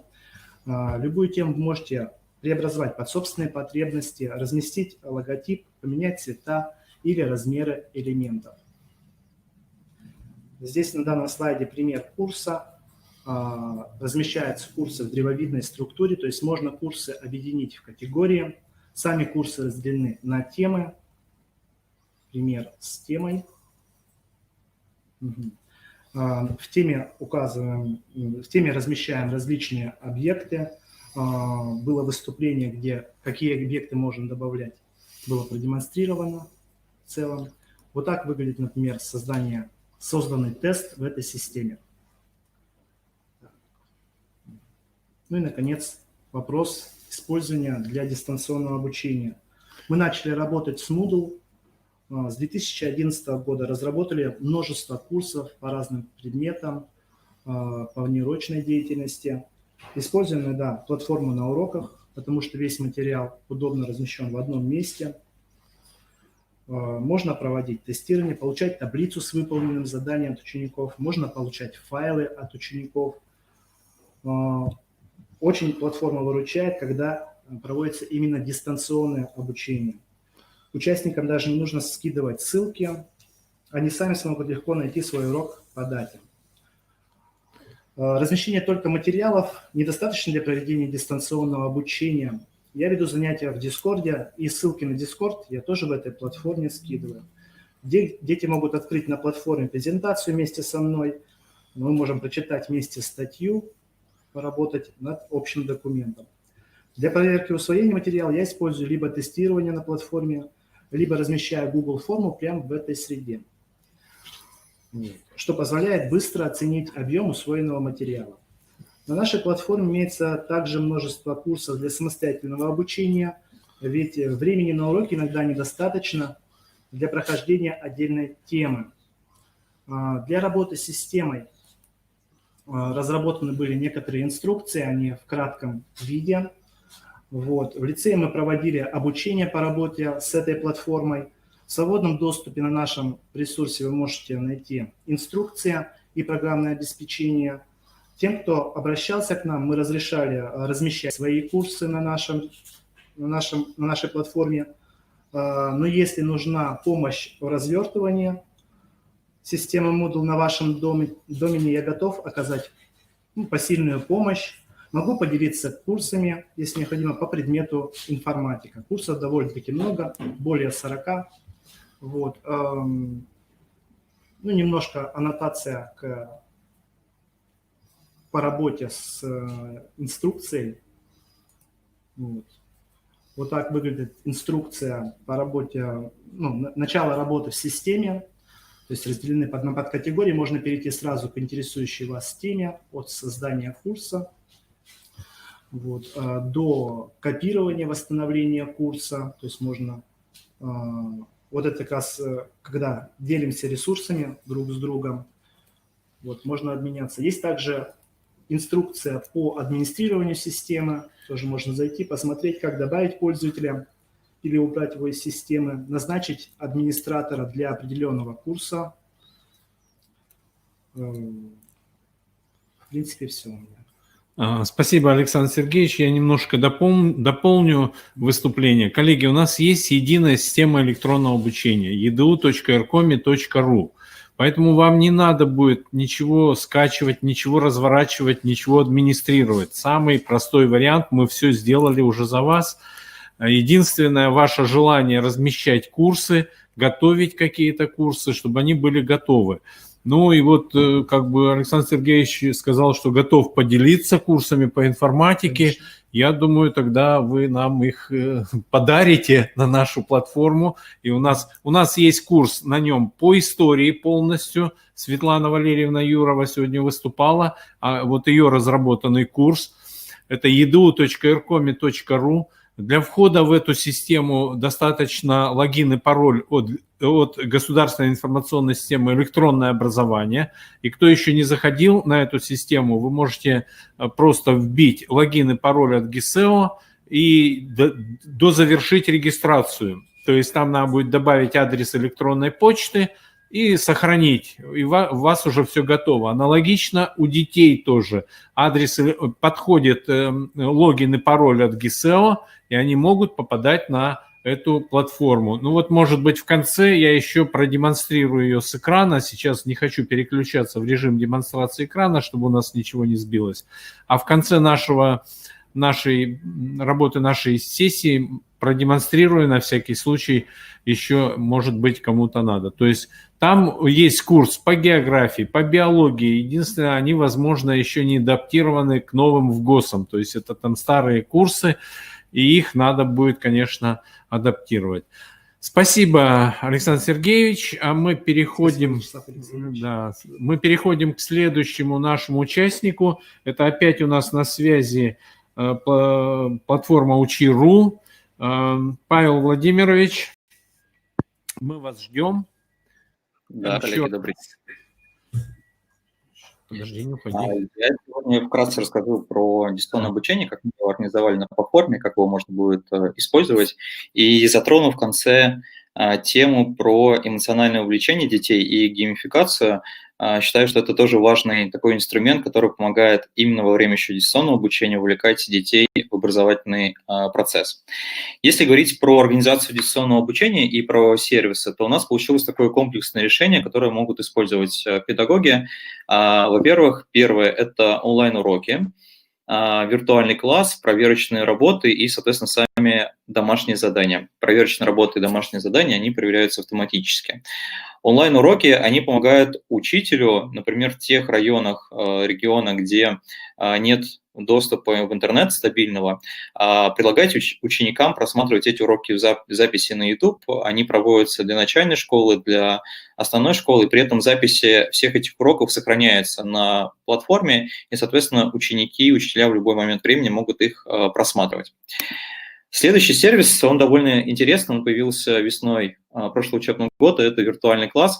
Это уже возможность проводить онлайн-уроки с использованием вот такого вот виртуального класса. Здесь вот на скриншоте вы можете посмотреть, что учитель и ученик видят друг друга, тот ученик, который отвечает. У других учеников есть возможность поднять руку и попросить слова. Тогда учитель как бы организует такой учебный процесс в онлайне и дает возможность ответить другому ученику. При этом вот мы сейчас видим урок по английскому языку. У учителя есть возможность загружать презентации, выводить рабочий стол, то есть такой полноценный функционал, который есть во всех платформах для проведения уроков. Что из важного, что у учителей и учеников есть возможность как раз использовать такую виртуальную доску, использовать маркеры, либо печатать со своей клавиатуры. И при этом вся эта информация видна всему классу, который здесь подключается. Если продолжать далее про домашние задания, то сервис домашнего задания, он тоже представлен у каждого учителя. Здесь можно выбирать по разным предметам карточки, которые у нас представлены на платформе. И здесь есть возможность каждому учителю настраивать такую образовательную траекторию для каждого ученика. То есть, например, если ученику требуется повторить какую-то другую тему, то вы можете задать разные эти задания для каждого ученика, при этом определить разные сроки для выполнения и сложность этих заданий тоже проставить разную. При этом в режиме реального времени эти задания проверяются, и вы в режиме реального времени будете отслеживать статистику, какой ученик уже приступил к выполнению домашнего задания, а какой еще не принимал участие, соответственно, не приступил. Коллеги, не загружайте, пожалуйста, сейчас презентацию, потому что у меня переключается, когда вы пытаетесь загрузить презентацию через рабочий стол. Второе – это проверка знаний. Это тоже такой некий автоматический инструмент, который может использовать педагог. При этом проверка знаний есть двух форматов. Есть банки заданий, которые вы можете выбирать, то есть по определенной тематике выбрать просто тему, например, сложение дробей, и, соответственно, вам просто надо будет задать эту эту проверочную работу для детей. А есть вариант, когда вы самостоятельно из готового банка заданий формируете свою проверочную работу. Ну, то есть, условно говоря, вы там понимаете, что какая-то тема есть, которую надо повторить детям, и вы добавляете проверочная работа эту тему и берете какую-то новую, которую вы прошли только сегодня. И тем самым можете формировать свою проверочную работу. При этом есть проверочная работа не только по предметам, но еще и подготовки к ВПР, к ОГЭ и к ЕГЭ. Тоже такие задания есть. Здесь тоже все разработано так, что задания проверяются автоматически, и при этом даются рекомендации и предлагается работа над ошибками для каждого ребенка. То есть вам не надо там подбирать дополнительные задания, чтобы провести работу над ошибками, вы просто нажимаете «Задать задание», работу над ошибками, и, соответственно, у детей автоматически в личном кабинете все это появляется. При этом появилась такая возможность проводить уроки не только учителям, у которых есть предмет у нас на платформе. Например, виртуальный класс, и в этом году мы реализовали возможность регистрации для всех педагогов у нас на платформе. То есть даже если у нас нет какого-то предмета еще, там, не знаю, предмет музыки, да, или физкультуры, и вы хотите провести этот урок в виртуальном классе, с этого учебного года такая возможность появилась. Вы просто проводите регистрацию, выбираете свой предмет, который есть на платформе, и, соответственно, проводите уроки в виртуальном классе. Но здесь есть ограничения для вас, что вы не сможете задать задание с платформы в качестве домашней работы. Интересно, такой вот еще опрос мы проводили учителей, порядка 2000 учителей принимали участие, и они ответили, что использование образовательных ресурсов, в том числе УЧРУ, влияет на качество предметных знаний их учеников, при этом влияет положительно, либо скорее положительно. И порядка только 1% отвечают, что скорее негативно применение дистанционных форм обучения, и в частности учить.ру, влияет на образовательные результаты учеников.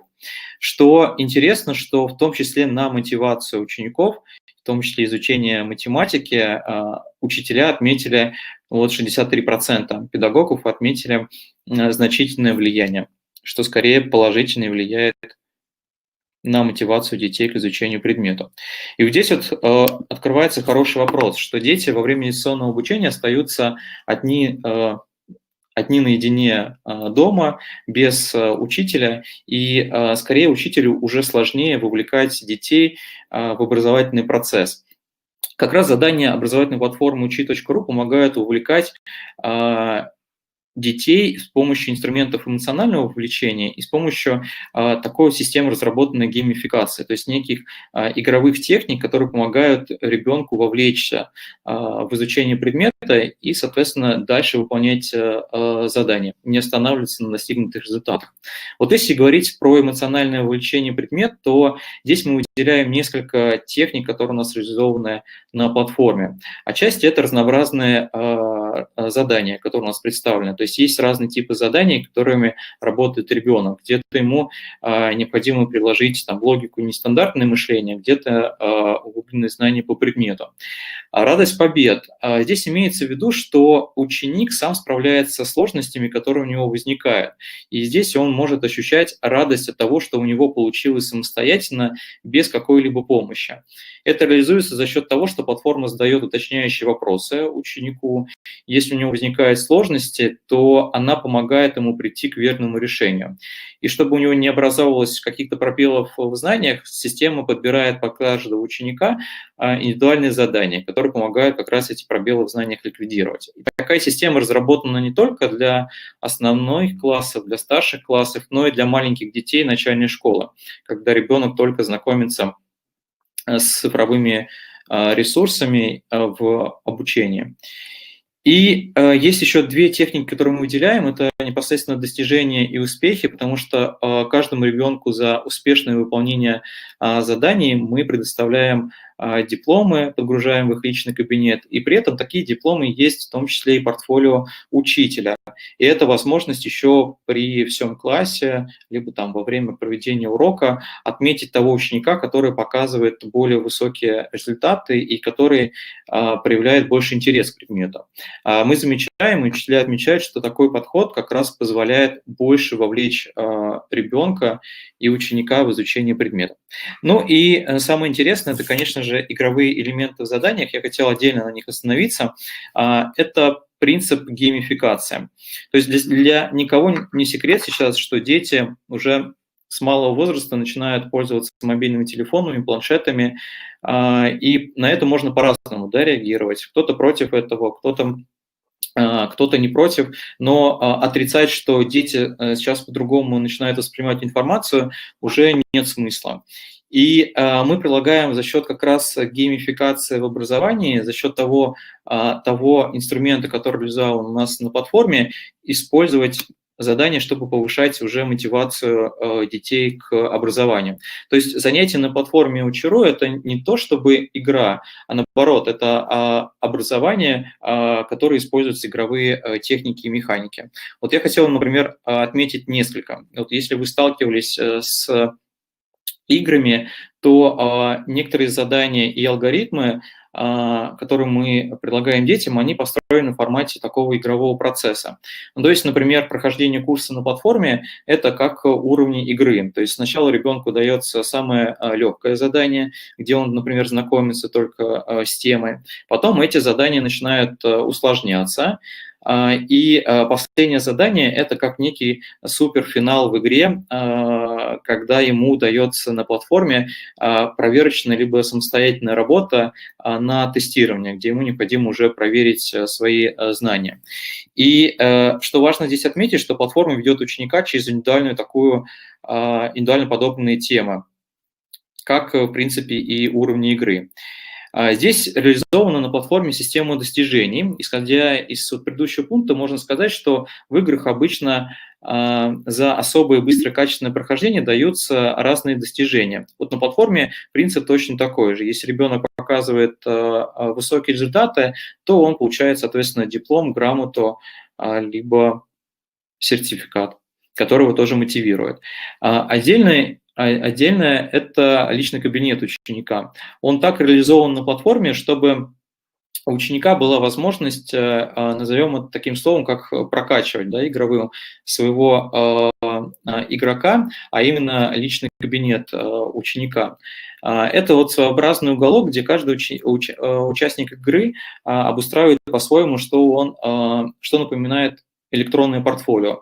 Вот в электронном портфолио у него собираются все грамоты и дипломы, и при этом, например, начальных классов у учеников есть возможность в том числе устраивать свой личный кабинет так, как они хотят. Ну, например, выполняя задания, они получают дополнительные предметы. Либо в прошлом году, к Новому году, у нас было реализовано наряди елку к Новому году. И каждый ребенок, решая задание на платформе, получал подарки, которые помогали ему нарядить елку, как ему хотелось. И последнее, что хотел бы выделить из формата геймификации, то, что у нас представлено на платформе, это, конечно же, олимпиады. Потому что каждое задание олимпиады, оно похоже на игру, такую головоломку, либо стратегию. При этом они никогда не повторяются, и что приводит к повышению интереса учеников к новым олимпиадам. То есть мы замечаем, что те дети, которые принимают участие в олимпиадах, они с нетерпением ждут, какие задания будут в следующей олимпиаде, и у них проявляется интерес к решению не только олимпиад, но еще и школьного курса. И многие учителя отмечают, что те дети, которые принимают участие в олимпиаде, иногда могут показывать вначале невысокие знания по школьному курсу, по школьному предмету, но они видят, что у них получается, и они набирают высокие баллы даже по сравнению с теми детьми, которые показывают высокие результаты по школьному курсу, и тогда их интерес и мотивация очень сильно увеличивается, и они с большим интересом начинают изучать школьный курс. И впоследок хочу сказать про доступность. Напомню, что все задания для школ, для учителей у нас остаются совершенно бесплатными. Все сервисы, которые мы новые добавляем, они также бесплатные для педагогов. И ученики у нас занимаются в таком же формате, как они работали в прошлых учебных годах. До 16:00 они могут выполнять любое количество заданий. Для этого надо учителю нажать кнопку «Начать урок», И, соответственно, все проверочные работы, все домашние работы, когда вы нажимаете кнопку «Начать урок», они тоже без ограничений открываются детям.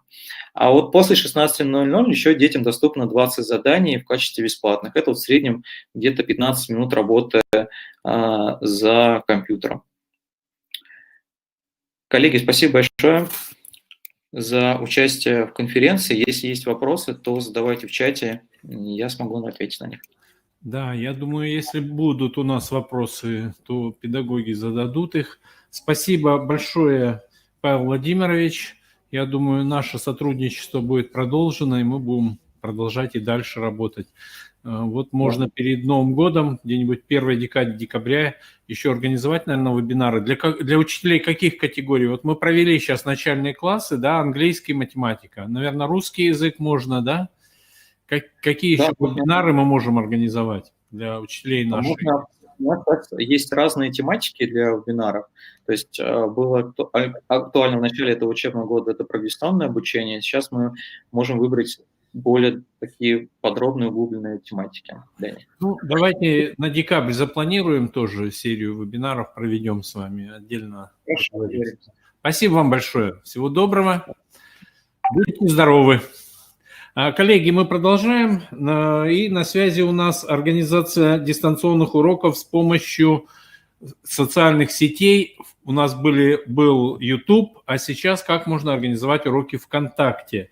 Горчакова Марина Петровна, заместитель директора и учитель математики и информатики, школа номер 2 поселка Жешард. Марина Петровна, вы нас слышите, видите? Подключайтесь, пожалуйста.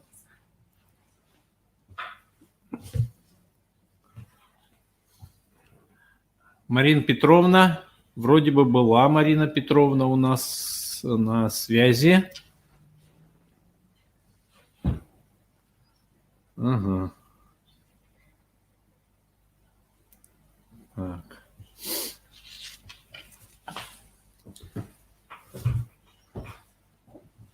Так, не могу подключиться. Что там может быть у нас? Сейчас посмотрим. Что может быть с Мариной Петровной?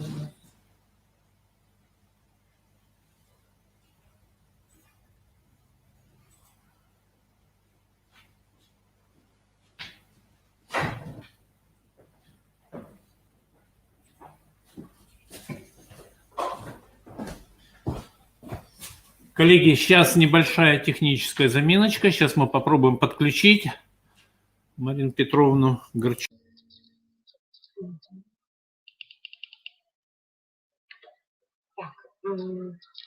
Здравствуйте всем. Видео. Да, Марина Петровна, мы вас слышим. Презентацию тоже видим. Ага. Да. Да, слышно?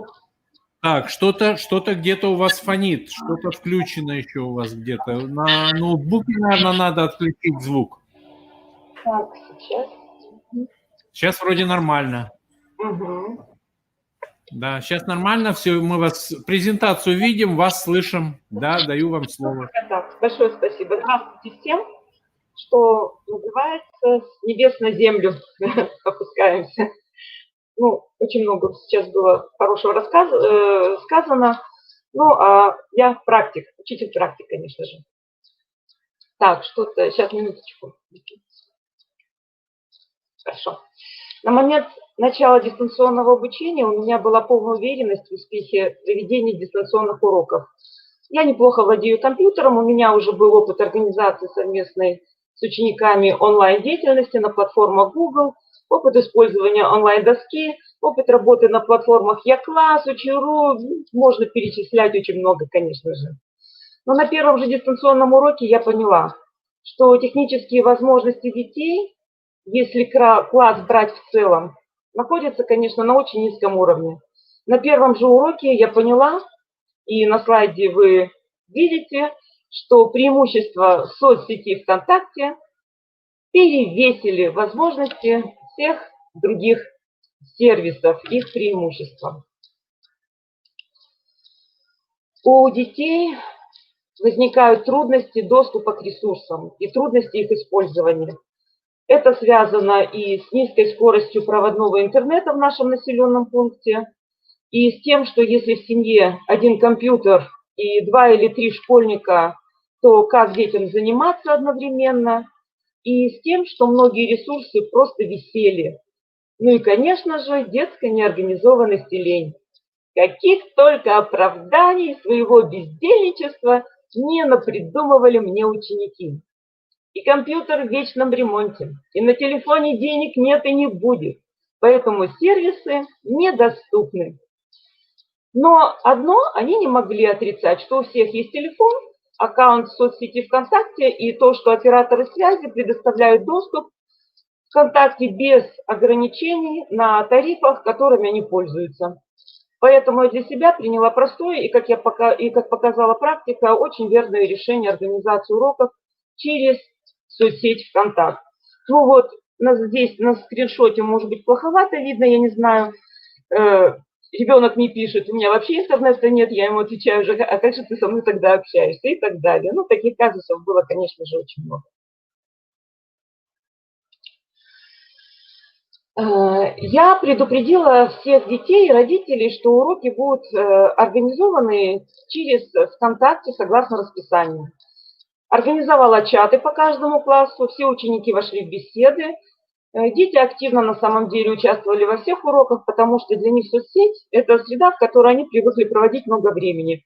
Для них это обычный и привлекательный способ общения.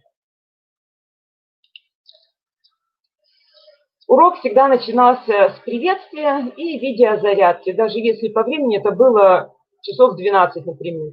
Понятно, что кто-то делал упражнения, кто-то не делал, но хотя бы понимание необходимости двигаться и укреплять мышцы детям прививалось. Потом в обязательном порядке, ну вот тут скриншоты я сняла, да, значит, я публиковала план урока, чтобы ребенок не потерялся в веренице записей, чтобы в случае пропуска урока ученик смог с легкостью его пройти. Для себя я, конечно, определила принцип построения уроков. Главное, ребенку должно быть интересно, легко, весело, но весело в смысле позитивно. Тогда он будет стремиться на урок, будет стремиться выполнять задания. Мой большой опыт позволяет мне выстраивать задания так, чтобы каждый предыдущий является подготовительным, пропедевческим для последующего. После выполнения каждого задания ребенок просто высылает фото. Ну, это им достаточно просто делать. Современные дети на вопрос, где ты находишься, они, как правило, высылают фото друг другу.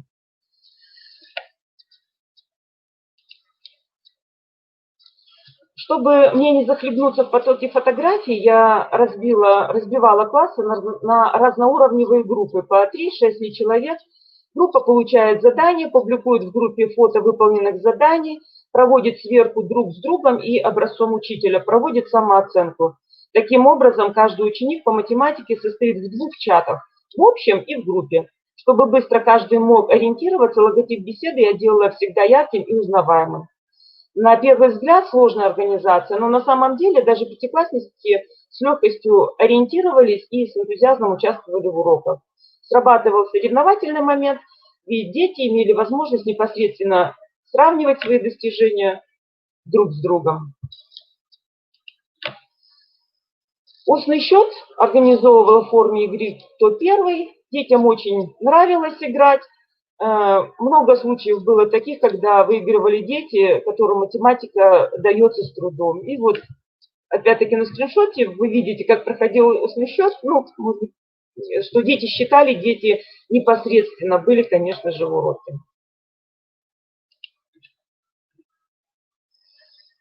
Ну, любые приемы имеют, конечно же, свои преимущества и свои недостатки. Ну и потом математика предмет специфический, как и любой предмет имеет свою специфику. Может, для кого-то это бы не подошло. Но преимуществ вот для меня лично, как для учителя, было намного больше. Во-первых, 100% охват детей при проведении уроков. Другие сервисы просто висели. Дети слали сообщения, что мы не можем никуда выйти и так далее. А тут уже вот 100% охват, и ребенок был на уроке, непосредственно участвовал. Он в реальном времени был занят. Они обучаются в одинаковых технических условиях при этом. точно знают, что должны усвоить и в каком объеме. Я, как учитель, своевременно выявляю проблемы при обучении. Исключается перегрузка учащихся. Мы знаем, что с началом дистанционного обучения были перегрузки у детей. Создается благоприятный психологический климат, конечно же, дети, что называется, в своей среде. Ну и все уроки, которые были мной разработаны, конечно, много времени требовалось на создание карточек и так далее, но все равно их я теперь с удовольствием могу применять и буду применять в моей обычной работе. Ну и в нашу жизнь дистанционное обучение ворвалось с разбегу, что называется. Но я считаю, что для российского учителя нет ничего невозможного. При любых технических возможностях мы все равно сможем донести знания до наших учеников. Вот такое решение было мое, и я, в общем-то, рада, что я так работала. У меня получилось. У меня все. Спасибо за внимание. Желаю всем успехов. Да, спасибо, Марина Петровна. Я думаю, все-таки некоторые учителя возьмут ваш опыт тоже на вооружение. Ну, а мы более подробно, наверное, еще встретимся и проведем какое-нибудь мероприятие, вебинар, чтобы больше учителей узнали о том, какие возможности есть еще у социальных сетей в том числе. Спасибо вам большое. Спасибо. Коллеги, сейчас у нас на связи Охапкина Мария Евгеньевна. Это учитель английского языка, победитель конкурса «Учитель года 2015», автор-разработчик онлайн-курса LTC English. Творческий подход к обучению английского языка. Так, сейчас коллеги подключатся у нас. Добрый день, меня слышно, надеюсь, видно. Да, все, мы вас видим. Спасибо. Да, мы Я вас один видим, слышим. Вам слово. Хорошо, спасибо. Один маленький технический вопрос. Я могу потом переключиться на демонстрацию своего рабочего стола? Да, значит, нажимаете кнопочку «Рабочий стол». Я боюсь, конечно, что почему мы не используем рабочий, там, когда при переключении не у всех наших участников, то есть надо обновлять браузер. Коллеги, если вдруг что-то, Ctrl F5, обновить браузер, если у вас что-то не пойдет. Рабочий стол, выбираете там «Подключить рабочий стол», у вас откроется окно, надо щелкнуть внутри окна по окошку и потом поделиться. Хорошо, спасибо. Ну, я попробую. Попробуйте, Надеюсь, да, если получится, хорошо, не получится, ну, в следующий раз. Окей. Да. Хорошо, спасибо большое. Итак, добрый день, уважаемые коллеги.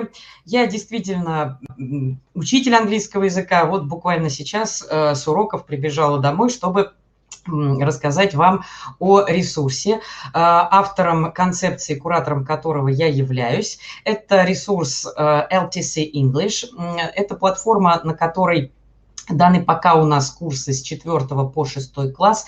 Какие-то разделы, в принципе, уроки можно использовать и в 3, и в 7 классе.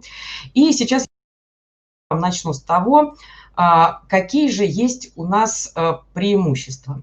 Ну, давайте посмотрим. Когда-то мы говорили о том, что в эпоху дистанционного и только лишь дистанционного обучения наш ресурс можно назвать своего рода спасательным кругом. Почему? Ну, дело в том, что в ресурсе очень большое количество образовательных материалов и объясняющих материалов. Это и видеоролики, которые могут помочь ученику без учителя посмотреть какую-то тематику. Это связано с аспектами языка, и с лексикой, и с грамматикой.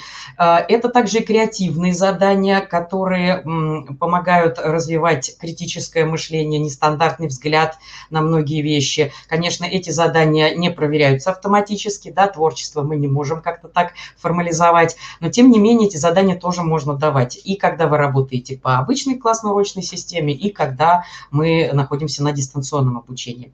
Разнообразные контрольные, тестовые задания. Сейчас у нас расширяется блок контрольных заданий и тестовых заданий, и у вас будет такая возможность, используя наш ресурс, генерировать большое количество вариантов отдельно для каждого ученика. Мы с вами все прекрасно понимаем, что действительно в дистанционном обучении, когда контроля меньше, то дети, конечно, могут где-то что-то друг у друга подглядывать или пользоваться готовыми ответами. Так вот, мы постарались на ресурсе, и сейчас вот у нас это разрабатывается, сделать такую возможность для учителей, чтобы наши ребята все-таки учились думать своей головой.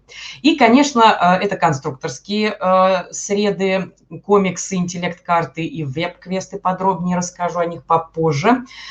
И по поводу авторов. Вы знаете, действительно, авторами ресурса, контента, всего содержания являются учителя-предметники, те, кто, собственно, работают в школе, что называется, у станка стоят.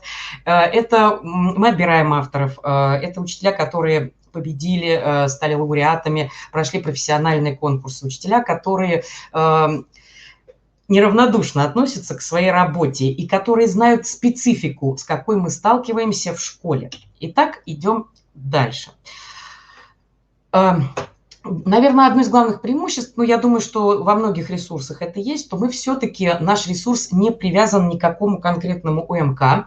Мы с вами понимаем, что у нас тематика со 2 по 11 класс все равно такая по спирали, да, мы идем, набирая лексику. Мы о еде будем говорить во 2, 8, в 11 классе, неважно, только с некоторым приростом, да, лексическим, различными конструкциями языковыми, речевыми там клише, но тем не менее тематика остается та же, поэтому, заходя на наш ресурс, неважно, по какому учебно-методическому комплекту вы работаете, вы можете найти, например, тему food, или hobbies, или sport, или вот houses and furniture, и в любом случае вся та лексика базовая, которая требуется для любого учебного пособия, она в уроках будет.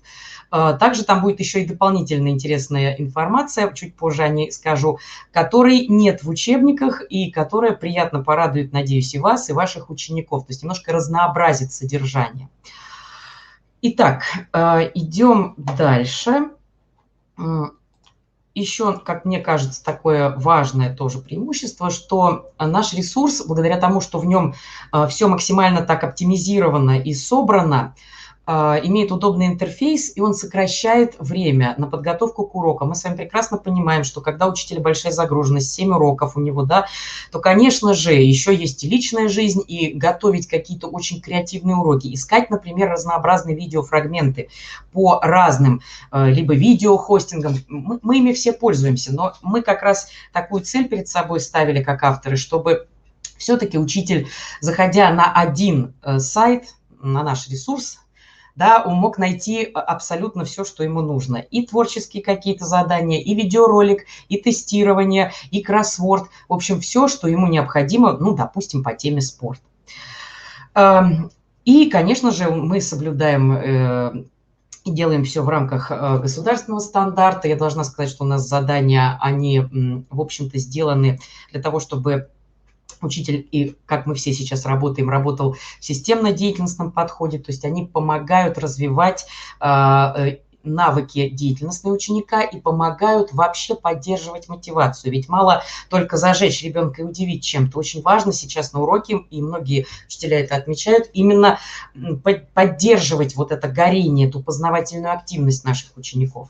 Вот наш ресурс, благодаря разнообразию таких заданий, дает возможность и автоматизировать навыки, как мы говорим, да, есть такое понятие вторичной языковой личности, это нулевой уровень, когда необходимо действительно запомнить слова, да, понятно. Понятное дело, что прекрасно, когда мы говорим, но язык все-таки это такая наука, которую необходимо изучать и запоминать много слов. Так вот, мы сделали это запоминание не скучным, а таким разнообразным. Идем дальше.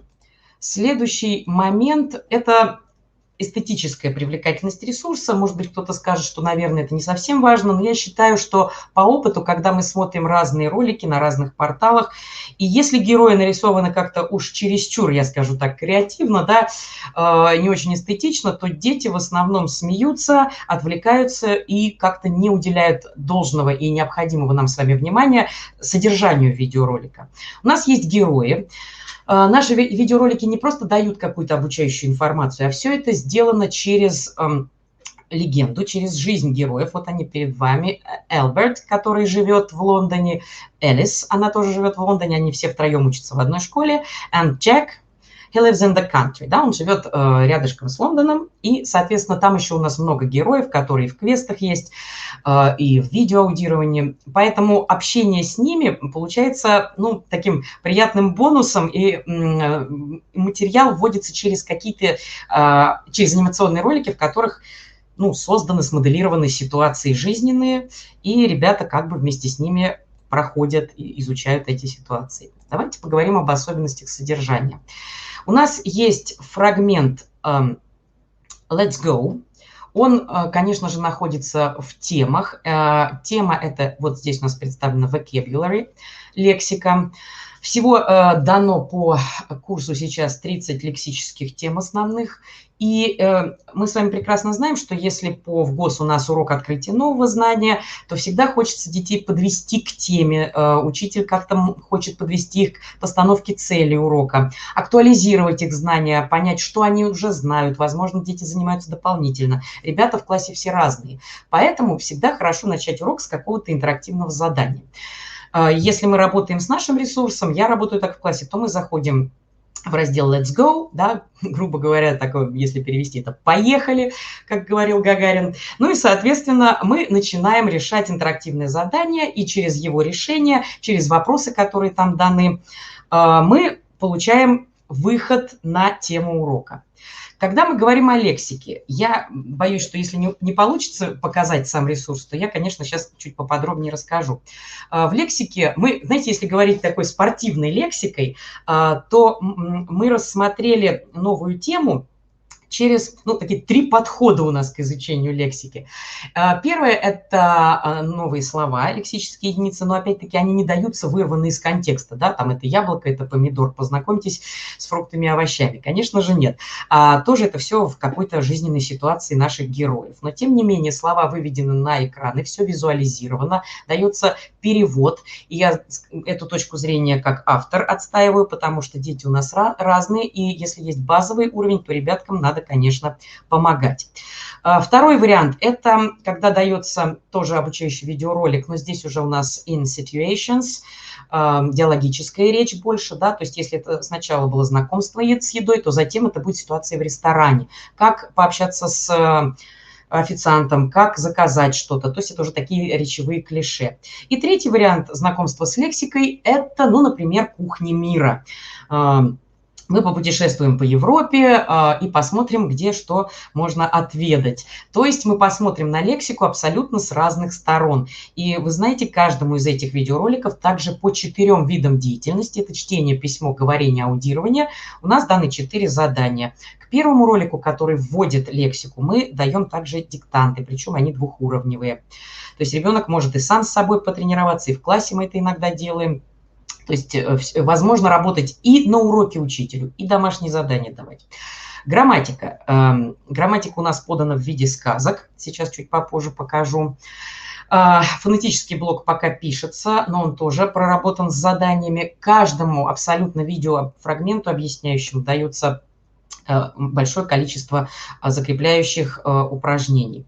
Конструкторская среда – это те самые веб-квесты, комиксы. Дети могут создавать сами рассказы, причем они будут иллюстрированы. И все это делается очень быстро, и ребенку не надо тратить много на это времени. Он только озабочен, скажем, в хорошем смысле слова, именно вот содержательной частью.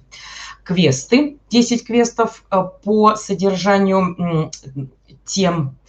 И там в квестах есть и грамматическая, и лексическая информация. И это можно проводить как контрольную. Они сделаны как игры компьютерные. Но, тем не менее, в эту красивую компьютерную игру, такую оболочку, в общем-то, упакованы хорошие, качественные задания. То есть они думают, что они играют, мы понимаем, что они закрепляют знания, мы их можем проверить. Ну и skill training – это дополнительное аудирование, видеофрагменты. То есть очень много озвученного материала, озвучено все носителями языка. И, конечно, как сказала мне одна родительница, которая с ребенком занималась на дистанте, она говорит, я не изучала, то есть я не изучала давно в школе английский, потом в институте учила немецкий, но, говорит, вы знаете, я посмотрела вот один блок, такую одну большую вашу тему, и я поняла, что я все слова запомнила. Не запомнить их было невозможно. Итак, ну вот, например, да, тема food, я уже о ней подробно рассказала. да, введение новой лексики в ситуациях. Бывает еще у нас информация в третьих роликах. Это не только кухня мира, как я сказала, это может быть British English, American English. У нас много таких видеороликов. Ребята с удовольствием знакомятся с разнообразием языка.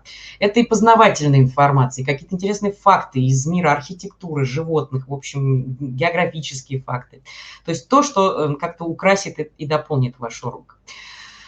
Вот она наша грамматика. Я, честно вам скажу, горжусь, потому что мы с авторами создавали вот эти сказки грамматические. Скоро у нас выйдет также учебное пособие в печатном виде, эта книга будет. Она действительно выглядит очень не похожа, как и наши онлайн-уроки, на привычную нам с вами грамматику, когда это какой-то набор правил, таблиц и упражнений. Нет, это Magic World of English Grammar. У каждой конструкции глагола есть свой персонаж. Секретные агенты have got, has got со своими секретными чемоданчиками got, которые они не могут потерять, чтобы дети запомнили, да, что нужно have got, именно has got употреблять. Король to be и 3 его дочери, принцессы M, is, are, ну и так далее. То есть, по сути, я смотрю эти видеоролики, упражнения делаю вот с ребятами даже иногда со 2 по 7 класс. Итак, да, вот они наши замечательные квесты, и вот конструкторы. Коллеги, вот это наша информация. Давайте я попробую продемонстрировать экран. Потом я вернусь к этому слайду. Так, попробуем поделиться. Ух ты, как интересно. А если я вот так открою, скажите мне, видно? Может быть, кто-нибудь мне напишет. Так, сейчас вернусь. Ну вот сейчас видно, да, все, вот сейчас демонстрация экрана идет, да, вы можете показывать. Отлично, спасибо большое. Так, посмотрите, у нас можно зайти в одну тему, например, вот сейчас покажу, я работала с ребятами, вот только сегодня, 5 класс. Вот она тема Houses and Rooms, вот. Первый раздел, да? Бычкову. Ищи Бычкову. Простите, вас слышно. Понял. Да, спасибо. Значит, вот этот первый раздел, когда мы выбираем лишнее слово, просто поиграли, поговорили о том, а что это, а это разные комнаты, it's a furniture, и начали разбирать мебель, и что есть, и пришли к тому, что да, мы будем говорить о домах. Вот так выглядит... Коллеги, я не буду включать, наверное, видео. Если вам будет интересно, вы зайдете. Я сейчас расскажу, как это сделать. Видеофрагменты яркие, красочные. Вот они 3 new words. Посмотрели, познакомились. Затем выполнили упражнения. Они разные у нас, разноплановые, с картинками. Вот здесь, так сказать, вспомнили, как пишутся, да, комнаты. Поставили буковки в правильном порядке. Вот здесь послушали речь каждого. And some shelves with different boxes. Послушали разные предложения и, соответственно, выбрали те комнаты, которые были упомянуты. И 4-е задание. Здесь необходимо послушать фразу и произнести слово так, как сказал диктор. Вот это очень хорошее упражнение вообще на проверку навыков говорения и произношения слов. Причем дети это могут делать и без вас, потому что если вас рядом нет как учителя, кто-то их должен контролировать. В данном случае это программа. И вот они, 2 разных диктанта. То есть я все показывать не буду, все остальные фрагменты сделаны так же. Получается, что вы лексику рассматриваете с 3 позиций, и у вас каждому видеоролику есть 4 упражнения. У вас есть словарик. Все слова озвучены носителями языка. Здесь никакой у нас нет самодеятельности. Да? Все можно почитать, посмотреть. Также даны и устойчивые выражения. Вот они здесь представлены. То есть не только отдельные слова. Дальше. Немножечко подвисает у меня компьютер. Также есть 2 теста. Тестовые задания, тоже 2 варианта, тоже на эту тему. То есть если вы посмотрите, то здесь, конечно, достаточно богатая подборка материалов. Что, наверное, особенно хочется показать. Skill Training, это также вы можете видеть, у вас будет 4 аудирования. Вот здесь видеоролик, и к нему опять-таки упражнения. Здесь просто послушай и выполни 3 упражнения. И все это будет связано с этой темой. То есть вы вольны выбирать все, что вам хочется, то, что подходит к уровню ваших учеников. У кого-то класс более продвинутый, сильный, где-то ребятки послабее, значит, вы смотрите уже как учитель, сами как профессионал выбираете, что вам важно. Ну, наверное, покажу конструкторы. О каждом конструкторе можно посмотреть видеоинструкцию, то есть там все предельно ясно и понятно. Ментальные карты у нас есть, наверняка многие знакомы с ментальными картами. Это возможность систематизировать информацию для лучшего ее запоминания. Ну и зайду я, пожалуй, у меня не так много времени осталось, в комиксы. Вот как раз тот самый конструктор комиксов, о котором я хотела вам подробнее рассказать. То есть, например, здесь мы можем вписать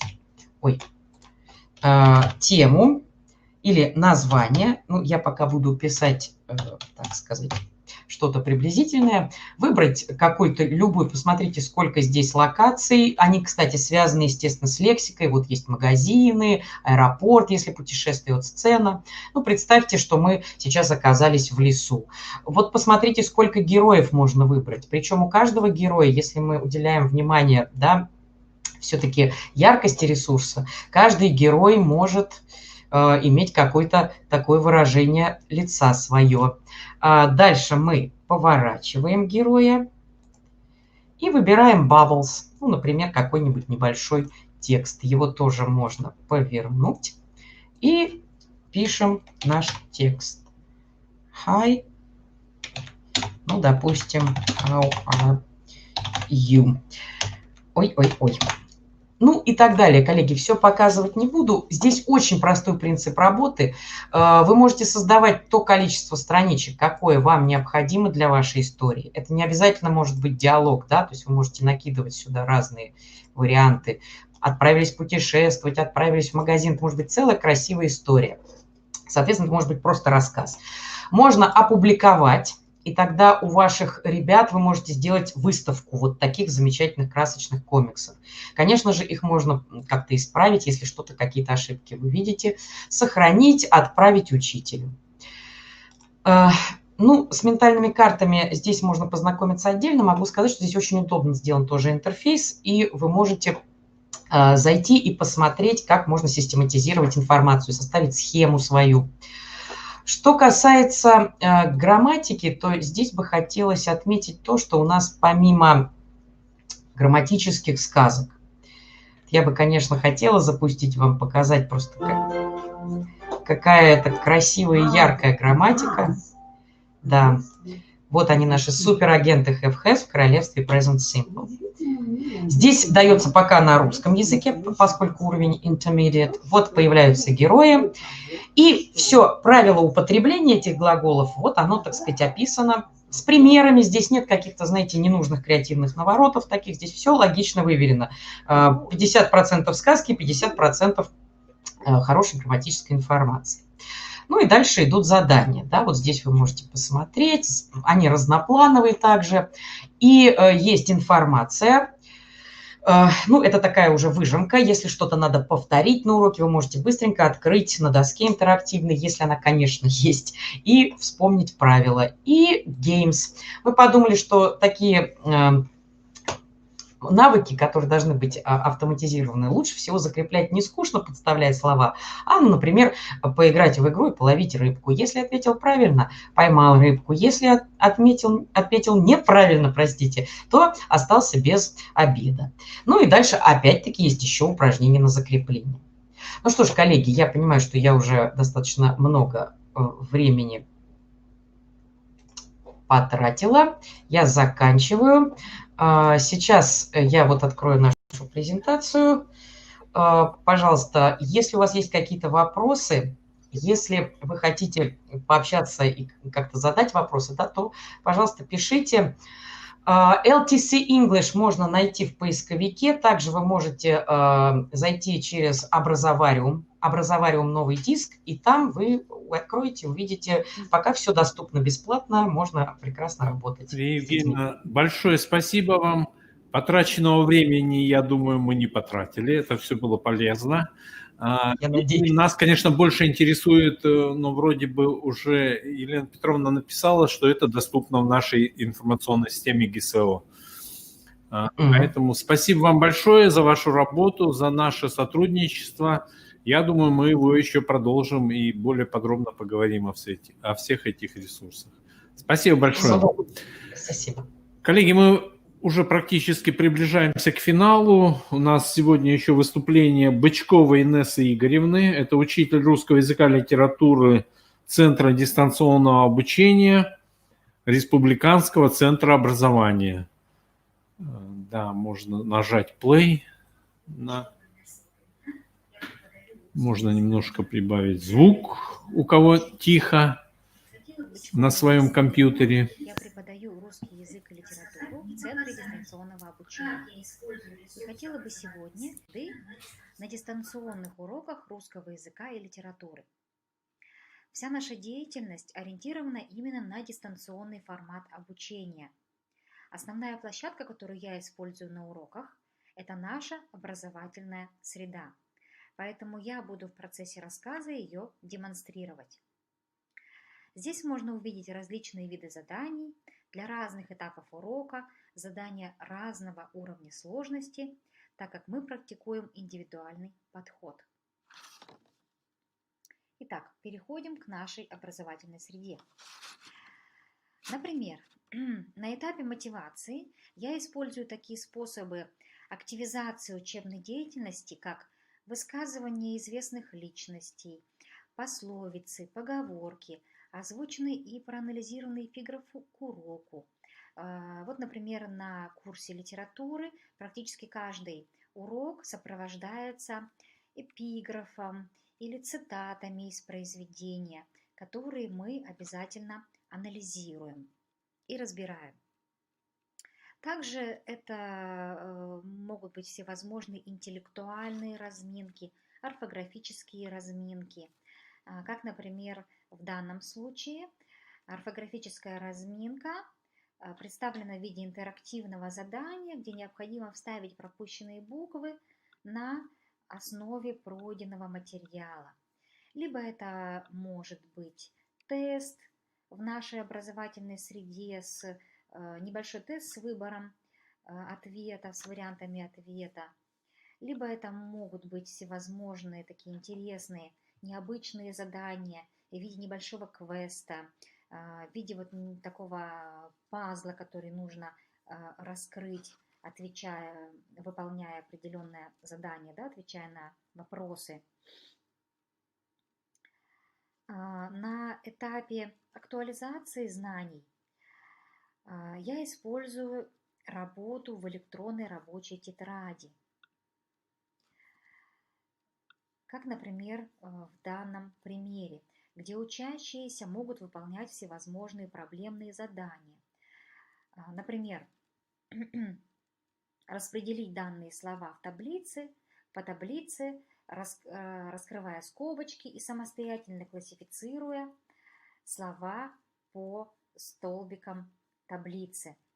Таким образом, выполняя данное проблемное задание, учащиеся анализируют, учащиеся формулируют тему урока, цели урока и так далее. Также такие таблицы можно заполнять и в нашей образовательной среде. Здесь также можно открыть специальную область, которая позволяет скопировать таблицу, скопировать задание и поработать прямо здесь, в образовательной среде. Иногда это также бывает удобно. Если же это для ребенка неудобно, то мы продолжаем работу в рабочей тетради. Также очень хорошо использовать всевозможные лингвистические сказки, которые могут быть как в формате презентации, так и в формате обычного текстового документа, но который содержит при этом задания, вызывающие познавательные затруднения. То есть учащиеся выполняют задание, также его анализируют, также формулируют проблему и пути ее решения.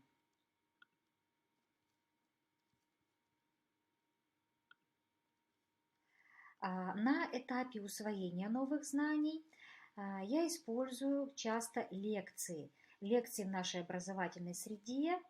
Это могут быть лекции с теоретическим материалом, лекции, которые включают в себя уже всевозможные схемы, таблицы и интерактивные задания с выбором ответа или письменные задания. Также очень удобно использовать презентации, которые также, кроме теоретического материала, содержат и всевозможные различные задания. На этапе закрепления нового материала я использую письменные задания. В нашей образовательной среде очень большая разновидность подобных заданий, где нужно, например, вставить пропущенные буквы, выделить орфограммы, вставить пропущенные знаки препинания, заполнить таблицу, распределить слова и так далее, где мы также можем работать прямо здесь в образовательной среде, в специальной области для работы. Да? То есть ученик может либо скопировать текст, вставить его в нашу образовательную среду и здесь же работать с текстом, раскрывая скобочки, выделяя необходимый текст, например, можно как и подчеркнуть, и выделить жирным шрифтом, если того требует задание, и выделить разным цветом, что тоже бывает удобно. Либо мы можем использовать всевозможные тесты, да, тестовые задания на закрепление нового материала. На этапе выдачи домашнего задания в нашей образовательной среде предлагаются различные виды домашних заданий, как в тестовой форме, так и в виде заданий с письменным ответом. Также это могут быть всевозможные творческие задания, которые предполагают выполнение каких-то рисунков, которые можно сюда же, в нашу образовательную среду, загрузить для проверки. Также, конечно же, используются и в процессе урока используется зарядка, да, которая также может быть в таком интересном видеоформате. Когда учащиеся смотрят, повторяют, выполняют определенные действия. Глазки открываем, головой качаем. Просыпайтесь, люди, мы скучать не будем. Встанем по порядку, с вами мультзарядка. Мы хотим... Это этап зарядки. Да? Также, ну и в конце, конечно же, рефлексия учебной деятельности, когда учащиеся дают самооценку результатов своей учебной деятельности, понимание применения нового способа действия. Ну, например, подведем итоги урока, дополни предложение, высказав свое отношение к сегодняшнему уроку. Сегодня мы изучили, для меня самым интересным показалось, самую большую трудность вызвало, для меня осталось непонятным и так далее. То есть таким образом учащиеся дают самооценку своей деятельности.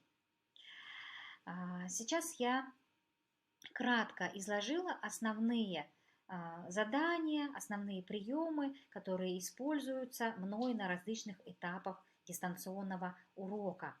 Кроме нашей образовательной среды, мы, конечно же, используем и другие ресурсы, и другие площадки, но все-таки наша площадка, с которой мы работаем. Спасибо.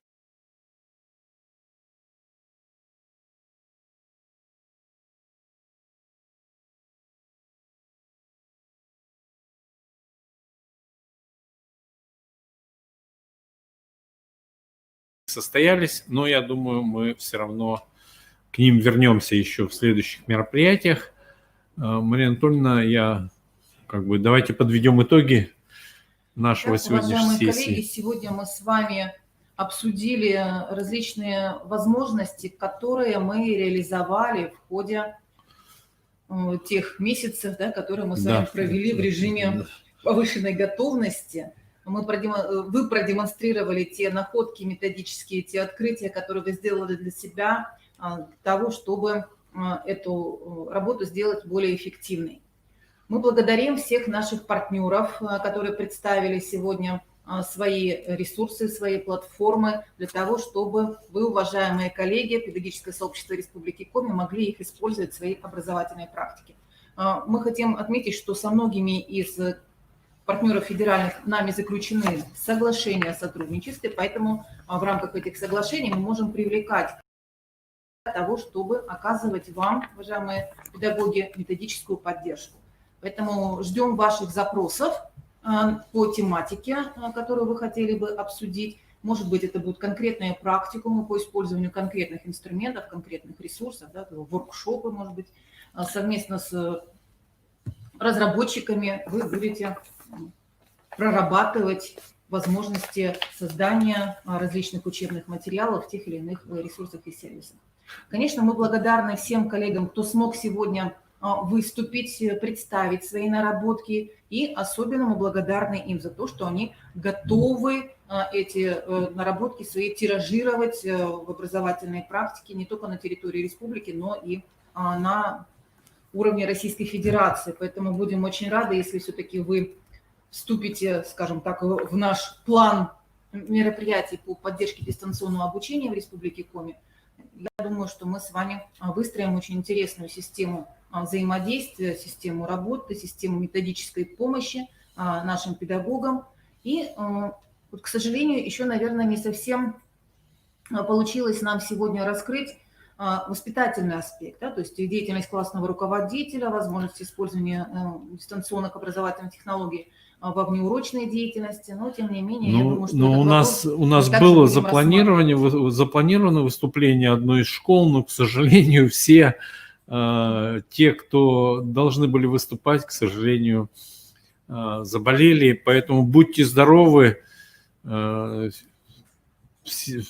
старайтесь соблюдать наш режим, масочный режим, перчаточный режим, все режимы, чтобы не заболеть и быть здоровыми, социальную дистанцию. И как раз в этом нам с вами помогают наши цифровые технологии, которые позволяют выстраивать эту практику взаимодействия без вот этого непосредственного взаимодействия рука в руку, скажем так. Да? Мария Анатольевна, я думаю, вот каждое из сегодняшних выступлений достойно публикации республиканского уровня, поэтому у вас есть время еще до 30 числа оформить конечно. Это выступление в виде своей статьи. Либо в виде тезисов. Тезисов. Постарайтесь, мы будем проверять на антиплагиат, поэтому постарайтесь оформить и предварительно проверить свою статью, если будете отправлять на антиплагиат, чтобы было у вас там, в процентном соотношении вашего